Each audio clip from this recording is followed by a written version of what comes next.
Si Rudo ay isang ulilang bata na nakatira sa basurahan, at madalas siyang palihim na pumapasok sa tambakan ng mga mayayaman para magnakaw ng mga gamit na pwede pang pakinabangan.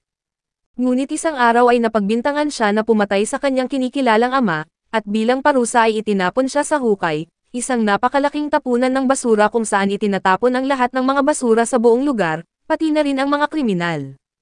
Pagdating doon, napilitan siyang makipaglaban sa mga dambuhalang halimaw na gawa sa basura para lang makalabas at makapaghiganti. Ang kanilang mundo ay malinaw na nahahati sa dalawa, ang isang panig ay isang malinis at marangyang syudad kung saan namumuhay ng maginhawa ang mga mayayaman, ngunit sa kabilang panig ay isang lugar na pinaninirahan ng mga squatter, kung saan naghihirap ang mga katulad ni Rudo. Sa gitna nito ay doon makikita ang hukay, ang tanging tulay ng dalawang mundo, kung saan ang lahat ng mga basura at ang mga itinakwil sa kanilang lipunan ay doon napupunta. Sa kanilang lungsod, normal lang sa mga mayayaman ang magtapon ng mga gamit kahit hindi pa ito tuluyang nasisira, tulad ng isang babae na inutusan ang kanyang anak na itapon ang laruan nitong tuta dahil mayroon itong maliit na butas. Sinabi niya na magiging pangit daw kung gagamitin pa, at madali namang makabili ng bago, kaya't tinapon nila ang laruan sa isang basurahan na diretso sa ilalim ng lupa na isang napakalaking pasilidad ng basura. Sa kabila nito, si Rudo ay nandoon na sa loob ng pasilidad habang pinagmamasdan ang mga gamit na dumarating. Palihim siyang pumasok sa isang kwarto, ngunit may narinig na ingay ang isang gwardya kaya't agad siyang nag-imbestiga. Nang nakakita siya ng kakaiba ay bigla siyang sumugod at itinutok ang baril kay Rudo, at minura siya bilang isang maruming basurero na sumisira sa ganda ng syudad, habang tahimik lang si Rudo dahil sanay na siya sa mga ganoong salita. Nang nagpatunog ng alarma ang gwardya ay dumating ang iba pa, at mabilis na naghagi si Rudo ng mga bag ng basura, at nang nandidiri ang mga gwardya ay hindi sila nakagalaw habang tumakas siya paakyat sa isang vent, ngunit pagdating niya sa may labasan ay biglang sumara ang gate at dumating pa ang ibang mga gwardya. Kinabukasan, mabilis na kumalat ang balita tungkol sa isang magnanakaw na basurero, at sinisisi na naman ng mga mayayaman ang mga squatter. Sa kabilang panig ng pader, alam na agad ng mga tao na si Rudo ang salarin, at karamihan sa kanila ay umaasa na sana ay mahuli na siya. Ngunit walang pakialam si Rudo habang binubuksan niya ang kanyang maliit na pwesto para ibenta ang mga inayos niyang gamit. Sa ilang sandali, dumating ang kaibigan niyang si Chiwa, na sobrang galit at tinanong siya kung bakit patuloy niyang hinaharap ang panganib para lang mamulot ng basura mula sa lungsod. Sinagot siya ni Rudo na hindi nila pinapahalagahan ang mga gamit na itinatapon nila kahit pwede pa itong ayusin, kaya't kinukuha niya ang mga gamit upang kikita siya. Dahil doon ay tila naunawaan siya ni Chiwa, pero biglang dumating ang tatlong batang lalaki. Tinakpan nila ang kanilang ilong at sinabi na amoy basura si Rudo, at pinayuhan nila si Chiwa na lumayo kay Rudo kung ayaw niyang maging amoy basura rin. Kinukutya nila si Rudo dahil sa makakapal at maitim niyang gloves, na ayon sa kanila ay hindi pa niya nilalabhan mula pa noong panahon ni Obama. Sinabi pa nila na kahit isang hawak lang mula sa kanyang mga gloves ay makakapagdulot na ng matinding sakit, habang ang isang bata ang sumipa sa parol na bagong gawa ni Rudo, sabay sabi na walang bibili sa mga basura niyang produkto. Isa pa ang nagsabi na mas nakakatakot ang mga kamay ni Rudo kaysa sa kanyang mga gloves, kaya't palagi niya itong itinatago. Gayunpaman ay tahimik lang si Rudo habang kinukutya nila siya, pero nang tawagin siyang anak ng mamamatay tao ay bigla siyang nagalit. Hindi pa rin tumigil ang mga bata at sinabi nila na ginawa ang lugar na ito para ikulong ang mga kriminal, at ang mga nakatira rito ngayon ay mga anak o apo ng mga mamamatay tao. Dahil doon, sinisikap nila na pangalagaan ang reputasyon nila, ngunit nilagay daw ni Rudo ang lahat sa kahihiyan dahil sa ginawa ng kanyang ama. Hindi na kinaya ni Rudo ang kanilang mga panlalait kaya tinignan niya sila na puno ng galit, isang tingin na nagdulot ng matinding takot sa mga bata. Napaihi sila sa takot at tumakbo palayo habang patuloy pa ring minumura si Rudo, at sinasabi na balang araw ay magiging mamamatay tao rin siya gaya ng kanyang ama. Pagkatapos ng lahat ay tahimik na bumalik si Rudo sa ginagawa niyang parol, at sinabihan siya ng kaibigan niya na naniniwala siya na isa siyang mabuting tao at hindi siya magiging katulad ng kanyang ama. Dahil sa kanyang narinig ay namula si Rudo sa hiya, pero bago siya makapagsalita, napansin ni Chiwa ang laruan na nakuha ni Rudo sa tambakan kagabi. Ang totoo ay dinala ni Rudo ang laruan bilang regalo para kay Chiwa, pero bago niya ito maibigay at mapataas ang kanyang pag-asa na makascore, dumating ang nanay ni Chiwa at isinama siya pauwi. Sa ilang sandali ay umuwi na rin si Rudo, at nadatnan siya ng kanyang kinikilalang ama na si Ragto na naghihintay sa kanya. Ngayon, Ginaya ni Ragto kung paano siya kinikilig at kinakabahan habang sinusubukan niyang ibigay ang laruan kay Chiwa, ngunit namumula si Rudo sa sobrang hiya dahil hindi niya namamalayan na pinapanood lang pala siya ni Ragto. Gayunpaman ay sinabi nito na huwag na muna nilang pag-usapan ang tungkol doon, dahil mas mahalaga raw na pag-usapan nila ang pagpunta ni Rudo sa junkyard. Ipinaalala ni Ragto kay Rudo na hindi niya kailangang magtrabaho ng sobra dahil hindi naman sila ganoon kahirap. Sa tingin ni Ragto ay nagbabayad ng utang si Rudo, dahil hinampon niya siya matapos siyang ihulog ng kanyang ama sa basurahan dahil sa pagpatay. Ngunit sinabi ni Rudo na hindi ganoon ang tunay na dahilan, itinuturing niyang tunay na pamilya si Ragto kaya't gusto lang niyang makatulong. Pagkatapos ay ngumiti si Ragto at sinabi na sana ay ganoon din siya magtapat kay Chiwa, ngunit biglang nahiya si Rudo at naibunyag ang sugat na tinamaan ng bala mula kagabi. Agad siyang tinulungan ni Ragto at pinalitan ang benda sa kanyang mga kamay, at habang tinitingnan niya ang kanyang mga kamay ay naalala ni Rudo kung paano laging may sugat ang mga ito, at madalas siyang husgahan ng mga tao dahil dito. Minsan ay bigla na lang itong sumasakit, hanggang sa isang araw, binigay sa kanya ni Ragto ang itim na gloves na tila may kakayahang bawasan ang sakit. Matapos siyang gamutin, sinabihan siya ni Ragto na umamin na kay Chiwa habang wala pang ibang nanliligaw, ngunit habang nagkukulitan sila, may isang misteryosong lalaking nakamaskara ang palihim na nakikinig sa kalsada. Kinabukasan, naglakas loob si Rudo na ipagtapat kay Chiwa ang nararamdaman niya, kaya't dinala niya ang laruan na tuta at pumunta siya sa bahay nila. Ngunit habang papunta roon ay may nakita siya na hindi na bago sa mga squatter, dahil nakikita ni Rudo ang dulo ng kanilang lugar na isang bangin, kung saan itinatapon ang basura at mga mapanganib na kriminal. Ngayon ay isa na namang kriminal ang ibinagsak doon, at tahimik lang na nanunood si Rudo, iniisip kung ano talaga ang nangyayari sa mga taong nahuhulog sa hukay. Gayunpaman, biglang dumating si Chiwa at agad na sinabi na mabigat at marahas ang tanawin, ngunit nagulat si Rudo dahil hindi pa siya handa na makita ito.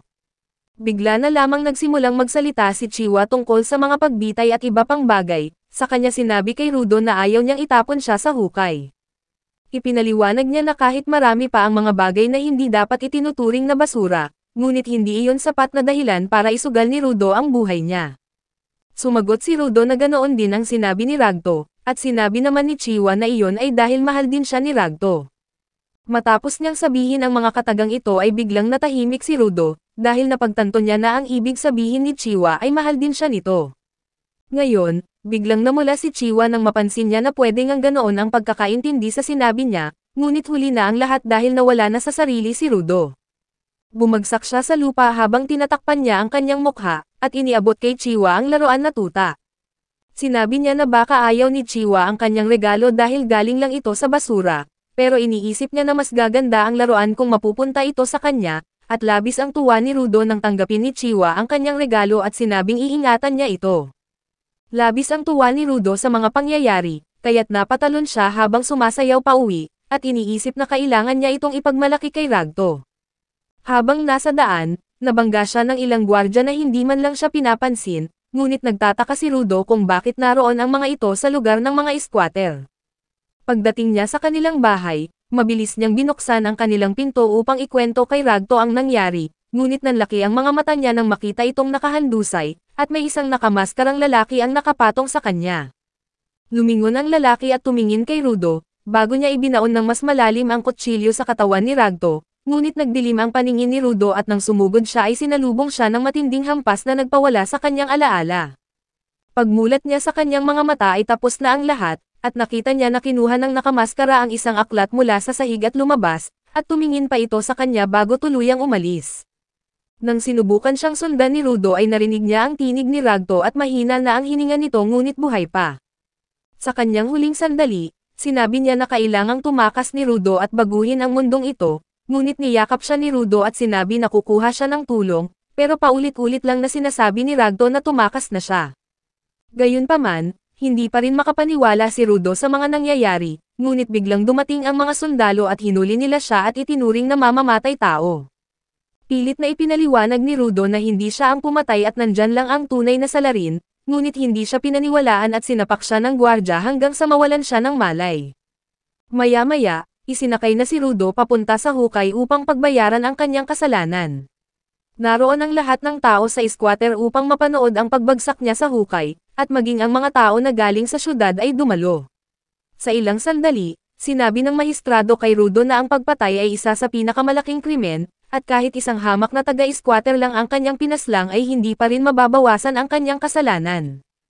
Pagkatapos ay idineklara ng mahistrado na si Rudo ay papatayin sa pamamagitan ng pagtapon sa kanya sa bangin, at nagsigawan sa tuwa ang mga tao.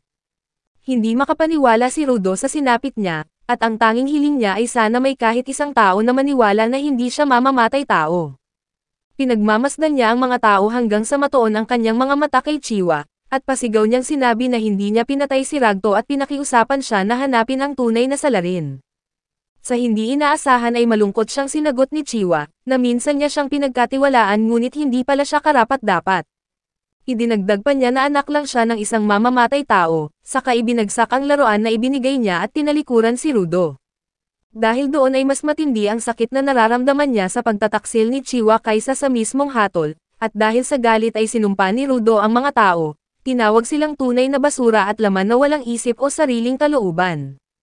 Ipinangako niya na isasama silang lahat sa impyerno, ngunit bigla niyang napansin ang tunay na pumatay na naroon mismo sa gitna ng karamihan.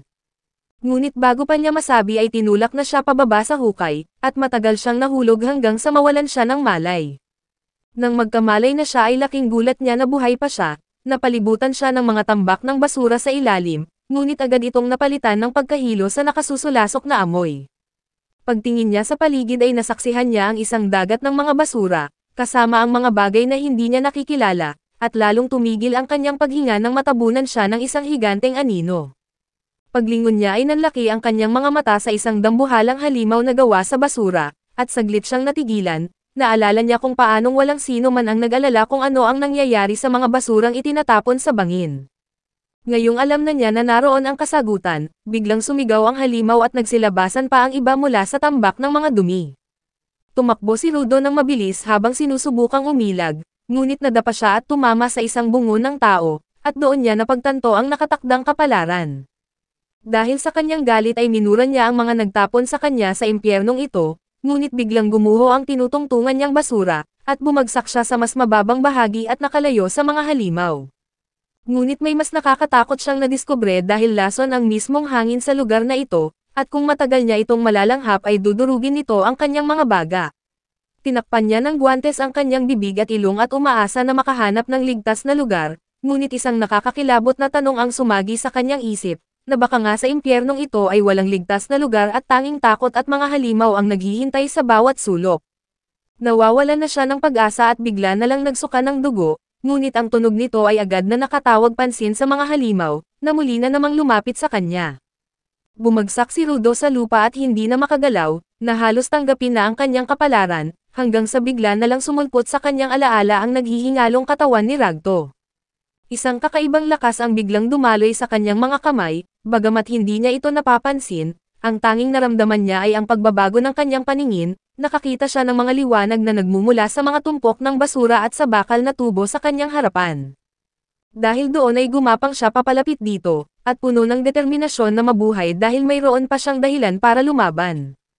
Pagdampot niya sa tubo, tumindig siya at buong lakas na idineklara na babalik siya sa ibabaw at maghihiganti sa mga nagtapon sa kanya roon, at higit sa lahat ay ang mahanap ang kriminal na pumatay sa kanyang ama.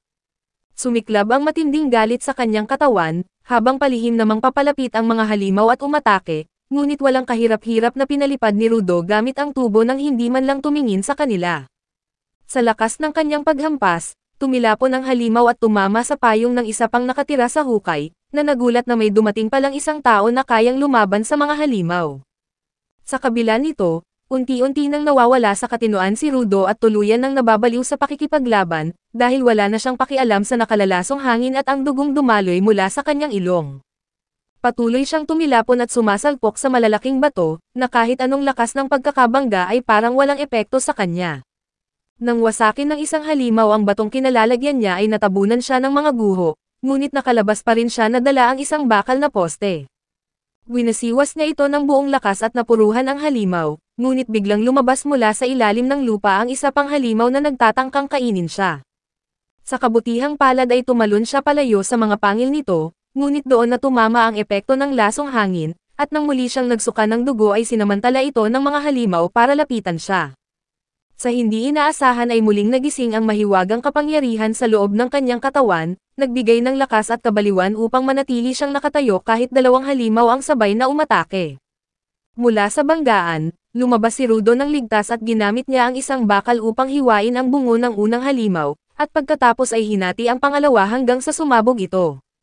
Nang magkaroon siya ng pagkakataon na makapagpahinga ng ilang sandali, agad na lumapit ang isa pang dambuhalang halimaw, at nang nakita ito ni Rudo ay agad niyang naisipang tumakas para makabawi ng lakas.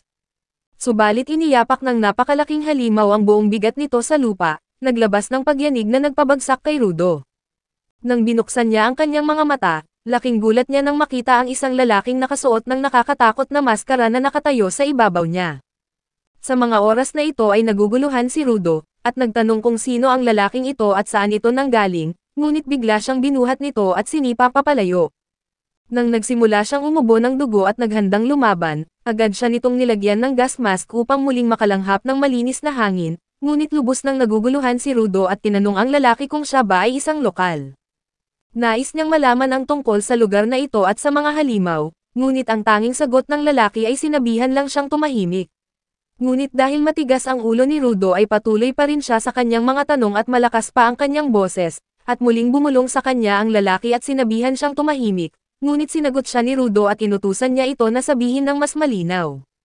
Tinanong ni Rudo kung nasa ilalim ba sila ng lupa, at doon tuluyang nagalit ang nakamaskarang lalaki, sumigaw siya dahil nakalimutan ni Rudo ang kanyang payo na manahimik. Ipinaliwanag niya na hindi sila nasa ilalim kundi nasa ibabaw, at kasalanan ng mga taong nakatira sa itaas kung bakit naging impyerno ang lugar na ito. Dagdag pa niya, ang higanteng halimaw na gawa sa basura ay naaakit sa ingay, at dahil hindi tumahimik si Rudo ay natunton sila nito. Pagkatapos ay ipinaliwanag niya na hindi matatalo ang mga basurang halimaw gamit ang karaniwang sandata, kaya't ang pinakamainam na gawin ay ang tahimik na pagtakas, ngunit huli na sila para roon dahil nakalapit na ang isang halimaw mula sa kanilang likuran. Nang nagpa siya ang nakamaskara na harapin ito, biglang lumabas ang gintong enerhiya mula sa kanyang braso na bumalot sa kanyang payong at nagbago bilang isang sandata. Nang inatake sila ng halimaw ay pinaikot lang niya ang payong sa mukha nito na parang blender, hanggang sa dinurog ang katawan ng halimaw at naging alikabok. Namangha si Rudo sa kanyang kapangyarihan, lalo na't hindi na muling nabuhay ang halimaw matapos maging abo, ngunit dumating pa ang mas malaking grupo ng mga halimaw. Gayunpaman ay buo ang tiwala ng nakamaskara at agad na sumugod, dinurog niya ang mga halimaw gamit ang kanyang payong, bago tumalon at ginamit ito na parang parasyot. Ngayon ay naisip ni Rudo kung teknolohiya ba ito ng mga tao sa hukay o kakaiba lang ang lalaking ito, at humarap ang nakamaskara sa natitirang higanteng halimaw. Nang bumuga ito ng asido ay sinalo niya ito at pinasabog sa malayo gamit ang kanyang payong, pagkatapos ay tumalon siya sa ulo ng halimaw, nag-ipon ng mas maraming enerhiya at pinalakas pa ang kapangyarihan ng kanyang sandata. Pagbagsak niya ay hinati niya ito at hindi lang ang halimaw kundi pati ang lupa, at sa ilang sandali ay bumalik siya kay Rudo na nagtanong kung sino nga ba talaga siya. Inalis ng lalaki ang maskara at ipinakilala ang sarili bilang si Ilgen, isang simpleng tagalinis, ngunit agad siyang nagsisi dahil sa masamang hangin at isinumpa si Rudo sa pagpapatanggal ng kanyang maskara. Bigla namang nawalan ng malay si Rudo, at sa kanyang panaginip ay bumalik siya sa alaala noong kabataan niya. Umuwi siyang sugatan matapos siyang itulak sa imburnal ng ibang bata, dahil sinabi niya na may buhay ang mga bagay, ngunit hindi siya nila pinaniniwalaan. Tinanong siya ni Ragto kung lumaban siya at sumagot si Rudo ng hindi, ngunit nagtanong siya kung totoo nga ba ang sinabi nito noon, na kapag inalagaan ng tao ang isang bagay ay magkakaroon ito ng kaluluwa. Habang pinunasan siya ni Ragto, ipinaliwanag nito na alamat lamang iyon upang turuan ang mga tao na pahalagahan ang pag-aari. Gayunpaman, nang personal niyang pinaniniwalaan na ang lahat ng bagay ay may kaluluwa, mas lalo tuloy nagtataka si Rudo at tinanong kung may kaluluwa rin ba ang mga gamit sa kanilang bahay, lalo na ang kanyang mga guwantes. Masaya siyang sinagot ni Ragto na kung iingatan niya ang mga bagay na ito ay darating ang araw na magkakaroon din iyon ng kaluluwa. Biglang nagising si Rudo mula sa kanyang panaginip at napagtanto niya na nakagapos siya at hinila ni Ilgen. Galit na galit siyang sumisigaw, pinagmumura si Ilgen at sinubukang mapalaya ang kanyang sarili, ngunit mariing sagot ni Ilgen na dinadala lang daw niya si Rudo sa isang ligtas na lugar. Ngunit hindi iyon ang iniintindi ni Rudo, ang tanging nasa isip niya ay makabalik sa sphere para makapaghiganti. Ngayon ay biglang natigilan si Ilgen at ipinaliwanag na imposible na siyang makabalik, dahil ang sphere ay nasa himpapawid, laging gumagalaw, at walang sinumang nakakaakyat kapag nahulog na. Gayunman ay ipinagpatuloy ni Ilgen ang paghila sa kanya, at pilit na ipinapaliwanag na tanggapin na lang ni Rudo ang bago niyang kalagayan, ngunit hindi siya sumuko at buong tapang niyang idineklara na babalik siya sa itaas anuman ang mangyari. Pagkatapos ay tinawag pa niya na sinungaling si Ilgen dahil alam niya ang daan pero itinatago ito, kaya't tinakot niya na patuloy siyang gagawa ng ingay, hanggang sa dumating ang mga halimaw. Dahil dito ay naiinis si Ilgen at lalo pang marahas na kinaladkad si Rudo hanggang marating nila ang isang malinis na lugar sa gilid ng lambak, isang lugar na kakaiba sa paligid. Doon siya iniwan ni Ilgen na may pangungot siya na mag-e-enjoy siya bago tuluyang naglaho, habang sumisigaw si Rudo na pakawalan siya, ngunit nawala na si Ilgen na walang iniwan na salita. Maya-maya ay dumating ang ilang truck at bumaba ang mga lalaking nakamaskara, dahan-dahan nila siyang pinapalibutan at pinagmamasdan ang kakaibang kasuotan niya.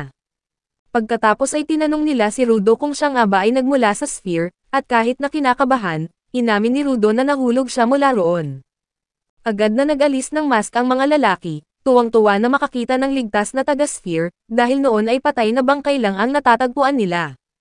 Nilapitan siya ng may matinding kuryosidad, at habang inaalis ang kanyang mga tanikala ay naisip ni Rudo na mas mabait pa sila kaysa kay Ilgen.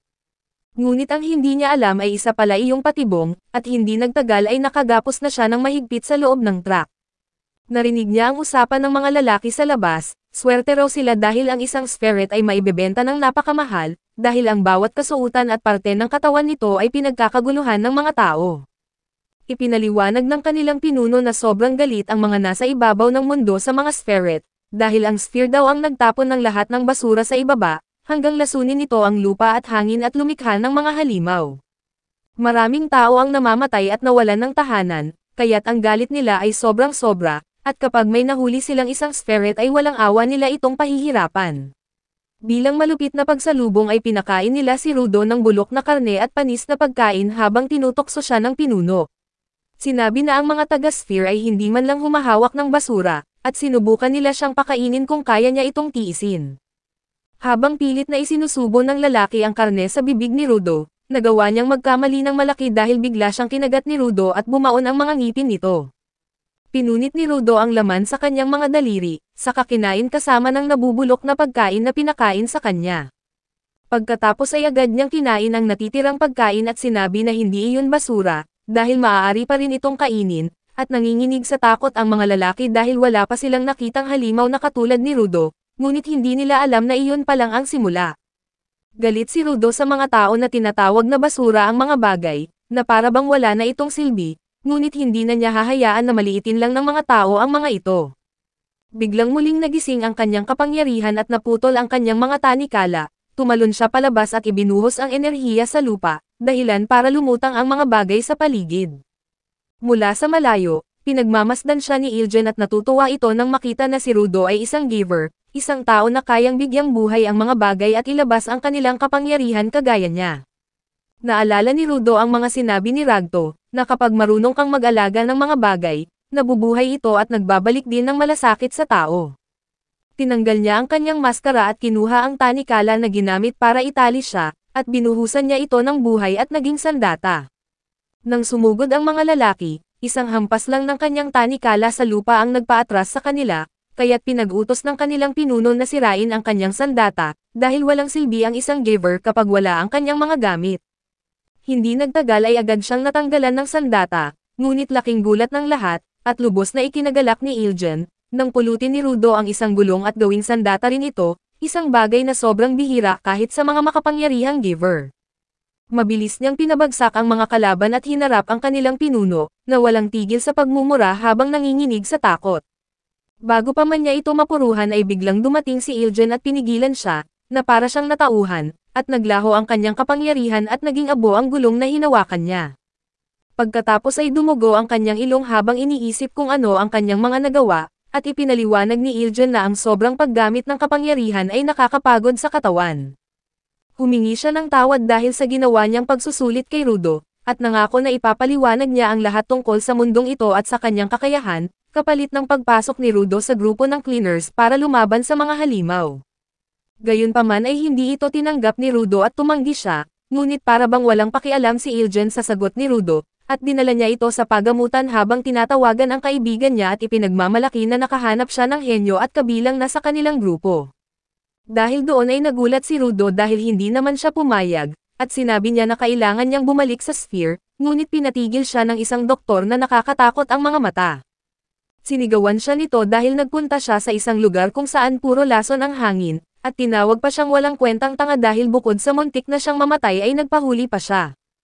Sinabi ng doktor na dapat siyang magpasalamat dahil niligtas siya ni Ilgen sa 2 kamatayan sa loob ng isang araw, ngunit mura ang isinagot ni Rudo sa kanyang isip at pati na rin sa doktor, na ikinagulat niya na isang matandang babae pala. Nagalit ang doktor nang tawagin niya itong matandang lalaki, kaya't pagkatapos ng gamutan ay pinalayas niya silang 2 palabas ng kanyang ospital. Pagdating sa labas, nagpasalamat si Rudo kay Ilgen dahil siya ang nagbayad ng kanyang pagpapagamot. Sinabi niya na ang tanging kailangan lang niya ay impormasyon kung paano makabalik sa sphere, at wala siyang oras para maging cleaner o ano man ang tawag ni Ilgen sa sarili niya. Ngunit sagot ni Ilgen, umaasa siya na sa pamamagitan ng pagdukot kay Rudo ay matutunan nito kung paano tratuhin ang mga spirit sa kanilang lugar. Binalaan pa niya si Rudo na kapag mayroong nakadiskubre na galing siya sa sphere, baka pagsisihan pa niyang isinilang siya at ipinahayag pa ni Ilgen na walang libreng impormasyon dito. Dinala siya ni Ilgen sa isang maliit at madilim na lungsod, ngunit kahit nasa disyerto, mas maayos pa rin ito kaysa sa maruming mundo sa labas. Pagdating nila doon ay agad siyang binigyan ni Ilgen ng burger, at agad niya itong nilamon dahil nailuwanan niya ang panis na karne na kinain niya kanina. Noon ay iniisip ni Rudo na puro basura lang ang nasa ilalim ng hukay, ngunit nagulat siya dahil mayroon pala itong mga lungsod na tinitirhan ng tao. Habang nagmamasid, napansin niya ang isang dalaga na pumasok sa tindahan at napatitig siya rito, at ipinaliwanag ni Ilgen ang tungkol sa kanilang mundo. Sabi niya, hindi lang mga basura ang naiipon sa lugar na ito, kundi pati ang emosyon ng mga tao na nagiging enerhiya na tinatawag na anima. Ang isa sa mga anyo ng anima ay ang mga halimaw na gawa sa basura, mga nilalang na karaniwang nakatambay sa mga tambakan, ngunit minsan ay umaatake rin sila sa mga lungsod. Ipinahayag ni Ilgen na walang epekto ang karaniwang sandata laban sa mga halimaw dahil gawa sa anima ang kanilang mga spirit core. Gayunpaman, nagulat si Rudo nang sabihin ni Ilgen na kaya ng kanyang mga guwantes na patayin ang mga halimaw, at ipinaliwanag pa ni Ilgen na kapag ang isang bagay ay inalagaan ng matagal, naiipon din dito ang anima. Ang tawag nila rito ay vital instrument, mga gamit na kayang sirain ang spirit core ng halimaw, ngunit sa kasamaang palad, hindi lahat ay marunong gumamit sa lakas na nakapaloob dito. Ang mga taong may kakayahang maglabas ng ganitong kapangyarihan ay tinatawag na givers, at ang samahan nila na tinatawag na cleaners ay binubuo ng mga giver na lumalaban sa mga halimaw na gawa sa basura. Tinanong ni Rudo si Ilgen kung sasabihin ba niya kung paano siya makakabalik sa sphere kung sakaling sumali siya sa cleaners, ngunit sumagot si Ilgen na wala siyang ideya kung paano. Dahil dito, nagalit si Rudo at sinabing niloloko lang siya, at ipinaalala naman ni Ilgen na hindi niya kailanman sinabi na alam niya ang paraan. Gayunpaman, sinabi niya na baka ang kanilang pinuno, isang magaling at napakatalinong tao ang makakatulong kay Rudo na muling makabalik, at naiinis si Rudo dahil kailangan pa niyang makipag-usap sa kanilang pinuno bago siya makapagpasya. Tinanong siya ni Ilgen tungkol sa kanyang mga guwantes, at sumagot si Rudo na galing ito sa kanyang ama at tanging alaala na lang niya ang natitira mula rito. Dahil doon ay naintindihan niya kung bakit mahalaga kay Rudo ang mga lumang guwantes, at sinabi niya kay Rudo na alagaan ito ng mabuti dahil may malakas na kaluluwa sa loob nito. Biglang napaiyak si Rudo dahil palagi siyang pinagtatawanan ng iba dahil sa kanyang mga guwantes, ngunit ngayon ay may isang tao ang nakakaunawa sa kanya. Habang nag-uusap pa sila ay nakatanggap ng mensahe si Ilgen mula sa isang kakilala sa trabaho, at nagpaalam kay Rudo na makikipagkita muna siya. Tumayo si Rudo at muling nagpasalamat kay Ilgen, ngunit hinagisan siya ni Ilgen ng supot ng pera at pinaalalahanan siya na maging maingat sa paggastos nito. Hindi makapaniwala si Rudo na binigyan pa siya ng pera bukod sa lahat ng nagawa na nito para sa kanya, pero sinabi ni Ilgen na wala iyon dahil nakuha lang naman niya ang pera sa pagbebenta ng kanyang mga damit. Doon din niya kinuha ang pambayad sa pagpapagamot at pagkain ni Rudo, kaya't hindi na raw siya kailangang magpasalamat, ngunit nagulat at nagalit si Rudo nang marinig ito, at ipinaliwanag ni Ilgen na hindi siya pwedeng gumala sa lungsod gamit ang mga damit mula sa sphere. Sinabi ni Ilgen na pupunta lang siya sa kanyang tagapagsanay at iniwan si Rudo na maghintay ng matiwasay, at habang galit na galit si Rudo, bigla niyang napansin ang isang pusang kumuha ng kanyang pera at tumakbo palayo. Agad niya itong hinabol ngunit hindi niya maabutan, at sa kabutihang palad, may nakita siyang isang baston na hugis kalahating buwan sa kalsada. Dinampot niya ito at ginamit upang harangan ang pusa, at sakto namang naipit na niya ang pusa. Ngunit dumating ang may-ari ng baston na galit kay Rudo dahil pinilit niyang gamitin ang mahalagang pag-aari nito. Nagtanong si Rudo kung ano ang espesyal sa isang pirasong kahoy na lalong ikinagalit ng lalaki, at agad nitong binawi ang kanyang baston at tinulak si Rudo, at sinabi na pagbabayaran niya ang kanyang ginawa. Bago pa man mangyari iyon, nagsimulang magpakitang gilas ang lalaki gamit ang kanyang baston. Gayunpaman ay lubha itong ikinalito ni Rudo, ngunit bigla niyang napansin ang simbolo ng cleaners na katulad ng nakalagay sa payong ni Ilgen. Doon naisip ni Rudo na isa ring cleaner ang kaharap niya, at biglang ginamit ng lalaki ang kapangyarihan ng kanyang baston at ginawa itong sandata, sa kanya inatake si Rudo. Sa sandaling ito ay napansin ni Rudo na hindi siya tinatamaan dahil sinadya talaga nito na iwasan siya, at pagkatapos ay ipinakilala ng lalaki ang kanyang sarili bilang Zanka, ang taong itinalaga ni Ilgen upang magsanay sa kanya.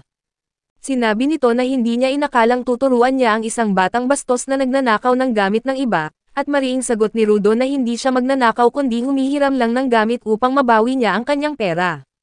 Nang pinagsabihan siya ni Zanka na marahil ay hindi siya pinalaki ng tama ng kanyang ama, uminit ang dugo ni Rudo dahil hindi niya kayang tanggapin na laitin ng iba si Ragto. Ngunit bigla niyang naalala ang payo nito, na kung gusto niyang makinig sa kanya ang isang tao, piliin niya munang umatras at unawain ang kanilang nararamdaman. Ngayon, napaisip si Rudo na may karapatang magalit si Zanka dahil bigla niyang inagaw ang pinakamahalagang bagay nito, at napagtanto niya na siguradong magagalit din siya kung may biglang kumuha ng kanyang mga guwantes kahit na hindi sinasadya. Dahil dito, umamin si Rudo na siya ang may mali at humingi ng tawad, na agad ding lumambot ang puso ni Zanka at sinabi na ayos lang dahil naibalik naman ang kanyang baston.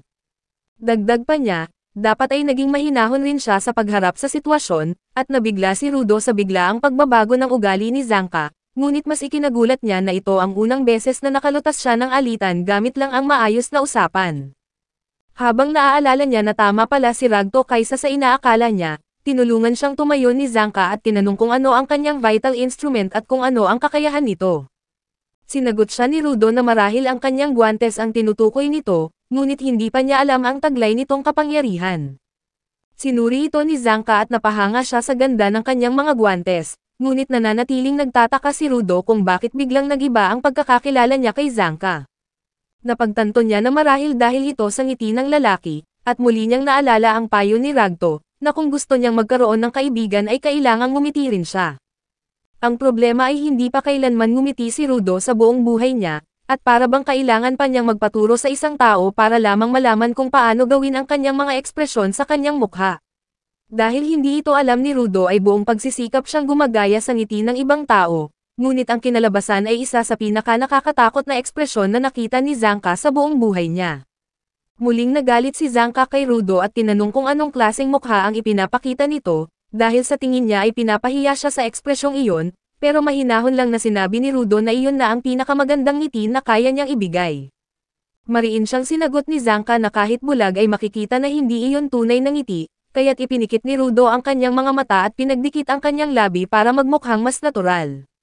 Medyo nabawasan nga ang pagiging creepy niya, pero hindi pa rin nawala ang galit ni Zanka at iniisip niya na naging mayabang si Rudo simula nang tawagin siya ni Ilgen na henyo. Akusado siyang inaasar nito at sinabihan niya na hindi nito maaabot ang kanyang layunin kung puro biro lang ang kanyang ginagawa. Ngunit iyon na ang huling sandali na hindi kinaya ni Rudo at naalala niya ang kanyang misyon, ang makabalik sa sphere at baguhin ito ayon sa huling habilin ni Ragto. Nang seryoso niyang sinabi kay Zanka na tigilan na ang kanyang pambabastos, nagalit ito at hinugot ni Zanka ang kanyang sandata at nagbabanta na hindi sila magkakasundo. Sumang-ayon si Rudo at dumampot ng bakal mula sa mga tambak ng basura, ngunit nang ginamit nito ang kanyang kapangyarihan ay nagulat si Zanka, dahil pati basura ay nagagawa ni Rudo na maging sandata. Doon niya bahagyang naintindihan kung bakit tinawag itong henyo ni Ilgen, ngunit buo pa rin ang kanyang kumpiyansa, dahil para sa kanya, hindi matatalo ng likas na talento ang isang tao na buong buhay na pinaghirapan ang antas na kanyang naabot. Sinubukan niyang abalahin ang isipan ni Rudo gamit ang pang-aasar at biglang umatake, bumagsak ang kanyang baston ilang pulgada lang ang layo sa mukha ni Rudo at napilitan itong umiwas. Agad na sumugod si Zanka at nagawa niyang pabagsakin si Rudo sa lupa, ngunit sa pag-aakalang panalo na siya ay bigla niyang napansin na may dumikit sa kanyang mukha, at nang pinunasan niya at inamoy niya ito ay doon niya natuklasan na tae pala. Ngayon ay nataranta siya nang maisip na ang sandatang kinuha ni Rudo ay isang maruming basura na ginagamit pang tanggal ng dumi sa banyo. Hindi pa man siya nakakapagpaliwanag, nagsimulang tumayo si Rudo gamit ang kanyang sandata na puno ng dumi, habang seryoso pa rin ang kanyang mukha. Agad na umiwas si Zanka habang lumilipad ang mga dumi sa paligid, hanggang sa tuluyan na siyang kumaripas ng takbo. Naguguluhan si Rudo kung bakit bigla itong natakot, pero sinamantala na rin niya at hinabol ito habang hawak pa rin niya ang kanyang nakakadiring sandata. Parang naging habulan ng pusa at daga ang eksenang nangyari sa kanila sa mga eskinita, at pagkaraan ng ilang sandali ay nakalabas sila sa pangunahing kalsada. Aksidenteng natapilok si Zanka dahil sa isang pusa at doon siya naabutan ni Rudo, at tumalon si Rudo at buong lakas na pinaghampas ang kanyang sandata sa kanya. Tinamaan si Zanka sa nagkalat na mga dumi at nawalan ng malay, at makalipas ang ilang sandali, dumating si Iljen at tinanong si Rudo kung nakilala na ba niya ang bago niyang guro. Sa sandaling ito ay itinuro lang ni Rudo si Zanka na nakahandusay sa tambak ng basura na nanginginig at wala sa kanyang sarili, habang tuwang-tuwa si Iljen at hindi mapigilan na tumawa matapos mapunasan si Zanka. Para sa kanya ay nakakatawa na natalo ito gamit lang ang tae. Ngunit hindi makapaniwala si Rudo na ang pinagmamalaki niyang sandata ay isang maruming plunger. Pagkatapos ay sinabi ni Iljen na si Zanka ay isang spoiled na bata, at hindi niya inasahan na may makakatalo dito sa ganoong paraan. Tahimik lang si Rudo habang nakatingin sa nahihiyang si Zanka, nang mapansin niya ang isang pares ng sapatos sa likod ng kanilang sasakyan. Sinabi ni Iljen kay Rudo na kahit hindi naging maganda ang una nilang pagkikita, si Zanka pa rin ang kanyang magiging tagapagsanay mula ngayon. Pinuri pa niya ito, sinabing siya ang pinakamahusay na tagapagsanay pagdating sa paggamit ng mahahalagang sandata, at labis na iginagalang ni Zanka ang mga salita ni Iljen kaya napatawa siya ng bahagya. Maya-maya, tinawag ni Iljen ang isang babae na nagngangalang Rio na nakahiga sa likod ng sasakyan, at nagising ito mula sa kanyang beauty nap at nagsabing curious lang siya tungkol sa bago nilang kasamahan. Hindi makapaniwala si Rudo dahil maganda si Rio, at bigla pa nitong hinawakan ang kanyang buhok dahil kakaiba raw ang mga ito, dahilan para isipin niya na baka aksidente lang siyang napunta sa langit. Habang abala si Rudo sa mga walang kwentang bagay, sinimulan na ni Iljen ang pagmamaneho ng kanilang sasakyan palabas ng lungsod, patungo sa himpilan ng mga cleaners na nakatago sa gitna ng kagubatan. Nadaanan nila ang ilang abandonadong syudad, hanggang sa makarating sila sa isang lihim na lagusan na nasa ilalim ng mga malalaking bato. Paglabas nila mula sa kabila, bumaba na ang lahat ng sakay at sinalubong ni Iljen si Rudo, at binati siya sa kanilang punong himpilan. Nanatili pa ring balisa si Rudo dahil sa ginawa ni Rio, at habang naglalakad siya papasok, may ilang langaw na umikot sa paligid niya. Sa loob ng gusali, isang morena na tagapangasiwa ang abala sa pagbabasa ng Playboy magazine, at ipinakilala siya ni Iljen kay Rudo bilang si Semyo, na siyang sumusuri sa lahat ng bagong kasapi. Bago pa maipaliwanag ni Iljen ang kakayahan niya, bigla nitong itinutok ang tinidor kay Rudo, at sa isang iglap ay napatay nito ang dalawang langaw sa kanyang harap. Namangha si Rudo at saka siya binati ni Semyo, sabay sabing ibinahagi na ni Iljen ang lahat tungkol sa kanya, ngunit kailangan pa rin siyang personal na suriin para masukat ang kanyang potensyal. Habang inaayos ni Semyo ang kanyang salamin, ipinaliwanag ni Iljen na iyon ang kanyang vital instrument na nagpapalakas ng kanyang paningin.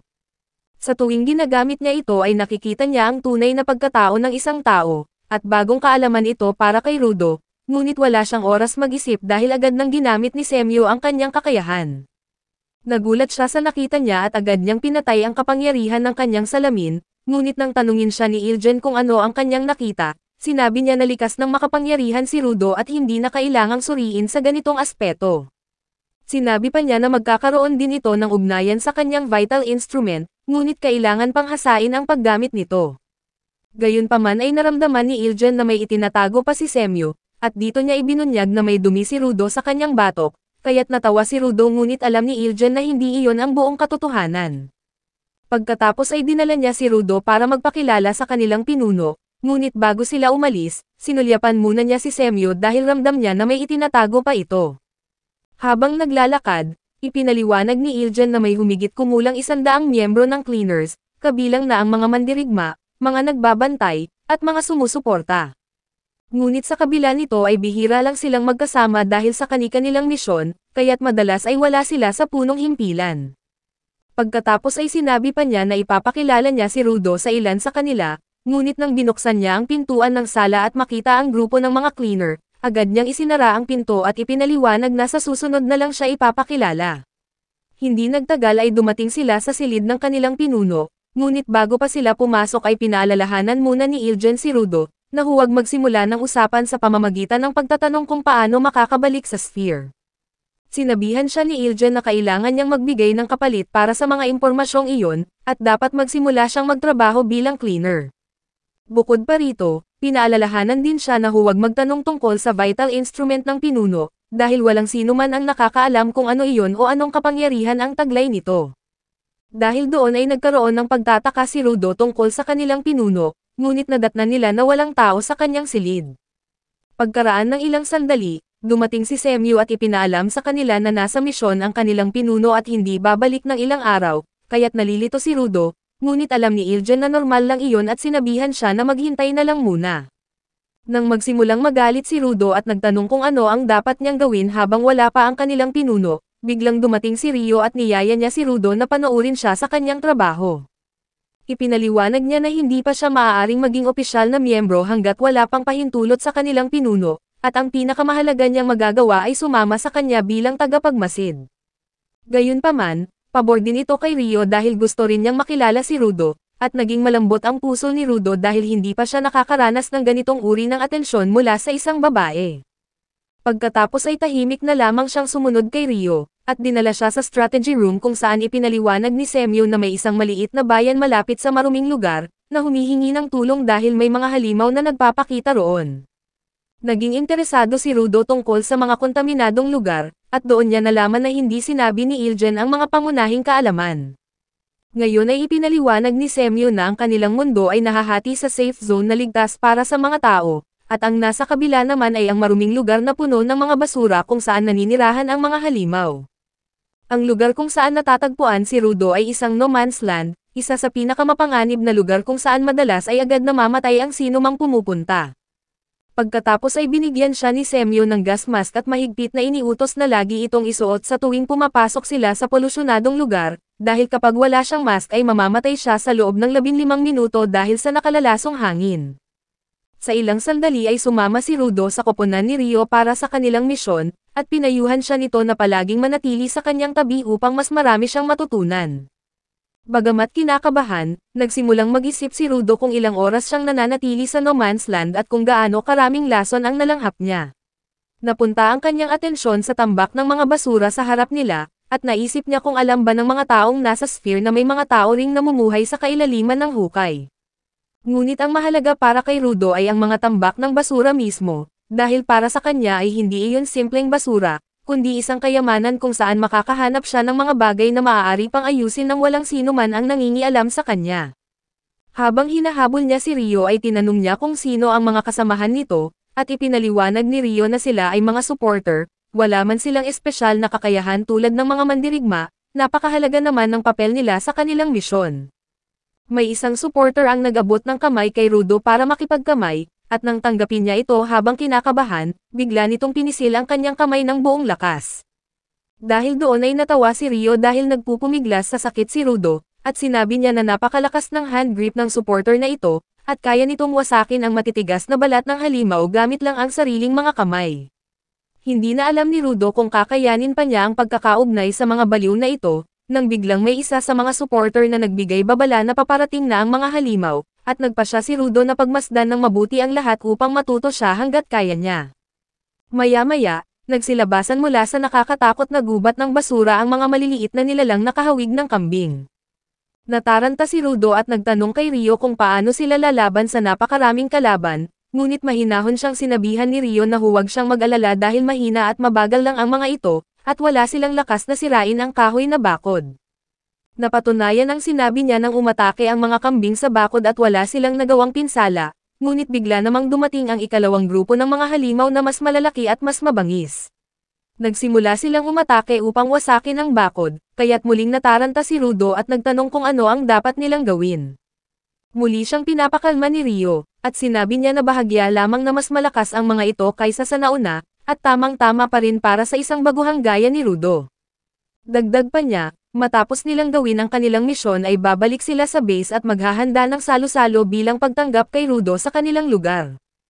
Hindi makapaniwala si Rudo kung paano siya nananatiling kampante kahit nasa panganib na ang kanilang buhay, at ipinaliwanag ni Rio na kung gusto niyang mabuhay sa ibabaw, kailangan niyang magkaroon ng positibong pananaw sa kanilang mundo.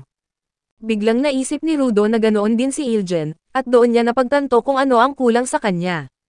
Ngayon ay nagdesisyon siya na maging mahinahon, ngunit biglang bumangga sa harang ang isang dambuhalang halimaw na gawa sa basura, na nagpatigil sa kanya pati kay Rio. Humingi ng katiyakan si Rudo na ayos pa rin ang lahat, ngunit ngumiti si Rio at sinabi na kamangha-mangha ang ginawa ng halimaw dahil ngayon lang siya nakakita ng ganoon kalakas. Aminado siya na hindi ito angkop na kalaban para sa isang baguhan, pero masisiyahan siya sa laban, at hinugot niya ang kanyang vital instrument na isang gunting, habang napatitig na lang si Rudo. Inilabas ni Rio ang tunay na kapangyarihan ng kanyang sandata, hinagis niya ito sa itaas at biglang lumaki at mas naging matulis. Pagkatapos ay kinuha niya ito gamit ang kanyang paa at umatake sa mga halimaw, pinupuksa ang marami sa isang hampas lang ng kanyang gunting. Hindi na maunawaan ni Rudo ang mga nangyayari, hanggang ipinaliwanag ng kasamahan nila na ang vital instrument ni Rio ay tinatawag na Reaper, at kakaiba siya dahil sa halip na kamay ay mga paa niya ang gamit sa pakikipaglaban. Napagtanto ni Rudo na bawat isa ay may natatanging paraan ng paggamit ng kanilang vital instrument, ngunit bago pa siya tuluyang makabawi, binalaan siya ng isa pa niyang kasama na mag-ingat sa paligid. Huli na nang mapansin niya ang isang halimaw na aatake sa kanya, ngunit mabuti na lang at napigilan ito ng kanyang kasamahan, na walang kahirap-hirap na dinurog ang ulo ng halimaw bago ihagis kay Rio, na agad naman itong dinurog gamit ang kanyang gunting. Ipinag-utos ni Rio na magpadala pa ng mga halimaw sa kanya, at agad namang sinunod ng mga taga-suporta, na tila wala silang pakialam kahit napakabigat ng mga ito. Habang pinag-aralan pa lang ni Rudo ang kanyang nasaksihan at natutunan kung paano lumalaban ang mga cleaners, natapos na ni Rio ang lahat ng maliliit na kalaban, at ang natira na lamang ay ang boss ng mga halimaw. Nagpa siya ang mga taga-suporta na alisin sa laban ang maliliit pang halimaw na pwedeng makasagabal, ngunit napansin ni Rudo na may isang halimaw na hindi pa tuluyang napigilan, at natapilok nito ang isa nilang kasama. Pagkatapos ay tumalon ang halimaw upang umatake, ngunit sa kabutihang palad ay mabilis na tumulong si Rudo at sinabi niya na patutunayan niya ang kanyang sarili dito, upang makuha niya agad ang impormasyon na kanyang hinahanap. Habang hawak niya ang bakal na tubo, bigla niya itong napalitan at naging anyong sandata at nagkaroon ng mga tinik na ginawa nilang harang. Naguluhan si Rudo sa nangyari, hanggang sa maisip niya na nakalimutan na niya kung paano gamitin ang kanyang kapangyarihan dahil palagi niya itong nagagawa ng kusa. Ngayon ay hindi na niya alam kung paano haharapin ang sitwasyon, lalo na nang umatake na ang basurang halimaw. Sa kabutihang palad ay dumating si Rio at mabilis na tinapos ang halimaw, at pinuri niya si Rudo dahil sinunod nito ang kanyang damdamin para mailigtas ang iba. Pagkatapos ay agad namang dumating ang isa pang taga-suporta at nagpasalamat, saka nagtanong kung natalo na ni Rio ang malaking halimaw. Sinabi niya na nahati niya ito sa dalawa, ngunit nakatayo pa rin, at hindi niya maintindihan kung paano ito nakaligtas gayong sigurado siyang tinamaan niya ang spirit core nito. Dahil doon, nagpa siya si Rio na wasakin ito hanggang sa mawalan ng silbi, at napagdesisyonan ng mga taga-suporta na ibigay ang impormasyon tungkol sa bagong uri ng basurang halimaw. Ayon sa kanilang ulat, walang epekto ang vital instrument sa halimaw, at lumisan sila upang bigyang babala ang mga kalapit na bayan. Sa kabila nito, sumugod si Rio sa dambuhalang halimaw at naiwan si Rudo na litong-lito dahil walang nagsasabi sa kanya kung ano ang dapat gawin. Tumalon si Rio papunta sa halimaw, umatake sa mukha nito at dumiretso sa ulo para putulin ang mga tubong nakalagay doon. Pagkatapos niyang gawing kalbo ang halimaw, napansin niya ang kumikislap na bagay sa ilalim ng kanyang mga paa, at naunawaan niya na iyon ang nakatagong spirit core ng halimaw. Ngunit bago niya ito mapigilan ay bigla itong nagwala at itinapon siya palayo, at muli nitong ibinalik ang mga tubo sa kanyang ulo at malakas na ibinangga ang kanyang panga sa lupa. Habang nakakapit pa rin si Rio ay bigla nitong inatake si Rudo at ang mga taga-suporta, ngunit natulala si Rudo nang makita ang mga tubong metal na dumarating, ngunit maswerte siya na hindi siya direktang tinamaan. Gumuho ang lupa sa ilalim niya at habang nahuhulog, Napaisip siya kung ano ba talaga ang kanyang ginagawa. Napagtanto niya na hindi niya maipaghiganti si Ragto sa mga hayop na nakatira sa sphere sa ganitong paraan, at nagsimula siyang kainin ng kadiliman, at mabuti na lang ay nailigtas siya ng taga-suporta at hindi lang mula sa pagkahulog kundi pati na rin sa kawalan ng pag-asa. Inakay siya nito at sinabi na kung may layunin siya ay huwag siyang tumigil na lumaban habang kaya pa. Sinabihan siya nito na dapat siyang matuto mula sa mga taga-suporta, na kahit walang kapangyarihan ay patuloy pa ring tumutupad sa kanilang mga tungkulin. Nakita ni Rudo na muling inatake ni Rio ang halimaw, at sa malalakas nitong sigaw ay naisip niya na natagpuan nito ang kahinaan ng halimaw. Tumalon si Rio ng mataas at bumagsak pababa sa ulo nito, tinusok ng gunting ang spirit core at hinila niya palabas ang pinagmulan ng lakas. Nang makuha niya ang spirit core at mabasag ay biglang naging abo ang halimaw, at agad na lumapit ang taga-suporta at nagtanong kung paano niya ito natalo. Sinabi ni Rio na sinaksak daw niya ang ibang bagay bukod sa core at doon ito namatay, at habang hawak niya ang isang cutter, ipinaliwanag niya na ito ang nagpapalakas sa halimaw. Nagulat ang taga-suporta dahil napagtanto niya na iyon ay isang vital instrument, isang makapangyarihang bagay na imposibleng pagmamay-ari ng isang basurang halimaw. Sa kabilang banda ay nagising ang pinuno ng mga bandido na nagbabalak ibenta si Rudo, na nasa isang madilim na silid at nagtataka kung nasaan siya. Nang biglang magsalita ang lalaking nakaupo sa sofa sa kanyang harapan, tinanong siya nito tungkol sa bata mula sa sphere na nabanggit niya habang natutulog. Pagbalik sa punong tanggapan ng mga cleaner, naghanda si Rio ng welcome party para kay Rudo, at dumating din si Zanka na tila antok pa mula sa kanyang mahabang pagpapahinga. Tinanong niya si Rio kung ano ang nangyayari, at sinabi nito na mayroong selebrasyon upang tanggapin si Rudo, ngunit nakaupo lang si Rudo sa isang sulok na nakayuko at tahimik. Tinanong ni Zanka kung bakit mukhang malungkot ang mokong na iyon, at sagot ni Rio na simula nang mabigo siya sa paggamit ng kanyang vital instrument sa gitna ng laban, tila wala na itong sigla. Nalungkot man si Zanka sa kanyang narinig, agad niyang binanggit ang balita tungkol sa kakaibang halimaw na hinarap ni Rio. Kinumpirma ni Rio at ikinwento na imbes na anima core ang nagbibigay buhay, ang halimaw ay may vital instrument bilang puso, isang bagay na hindi nila inaasahan. Ipinahayag pa niya na dahil hindi rin niya kayang masolusyonan ang problemang iyon, mas mabuting ipaubaya na lang sa mas nakakataas at bumalik na lang siya para maghanda sa kanilang selebrasyon. Sa kabila nito, patuloy pa ring nalulungkot si Rudo hanggang sa dumating ang pinuno ng support team upang makipag-usap sa kanya.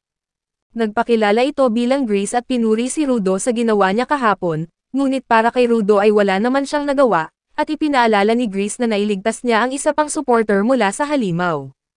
Umamin si Rudo na kahit nagawa niya iyon, hindi niya pa rin magamit ng maayos ang kanyang kapangyarihan at kinailangan pa siyang iligtas ni Grace at Rio. Naiinis siya sa kanyang sarili dahil kahit noong nasa sphere pa siya, palagi siyang nawawalan ng kontrol at si Ragto ang laging humihingi ng kapatawaran para sa kanya.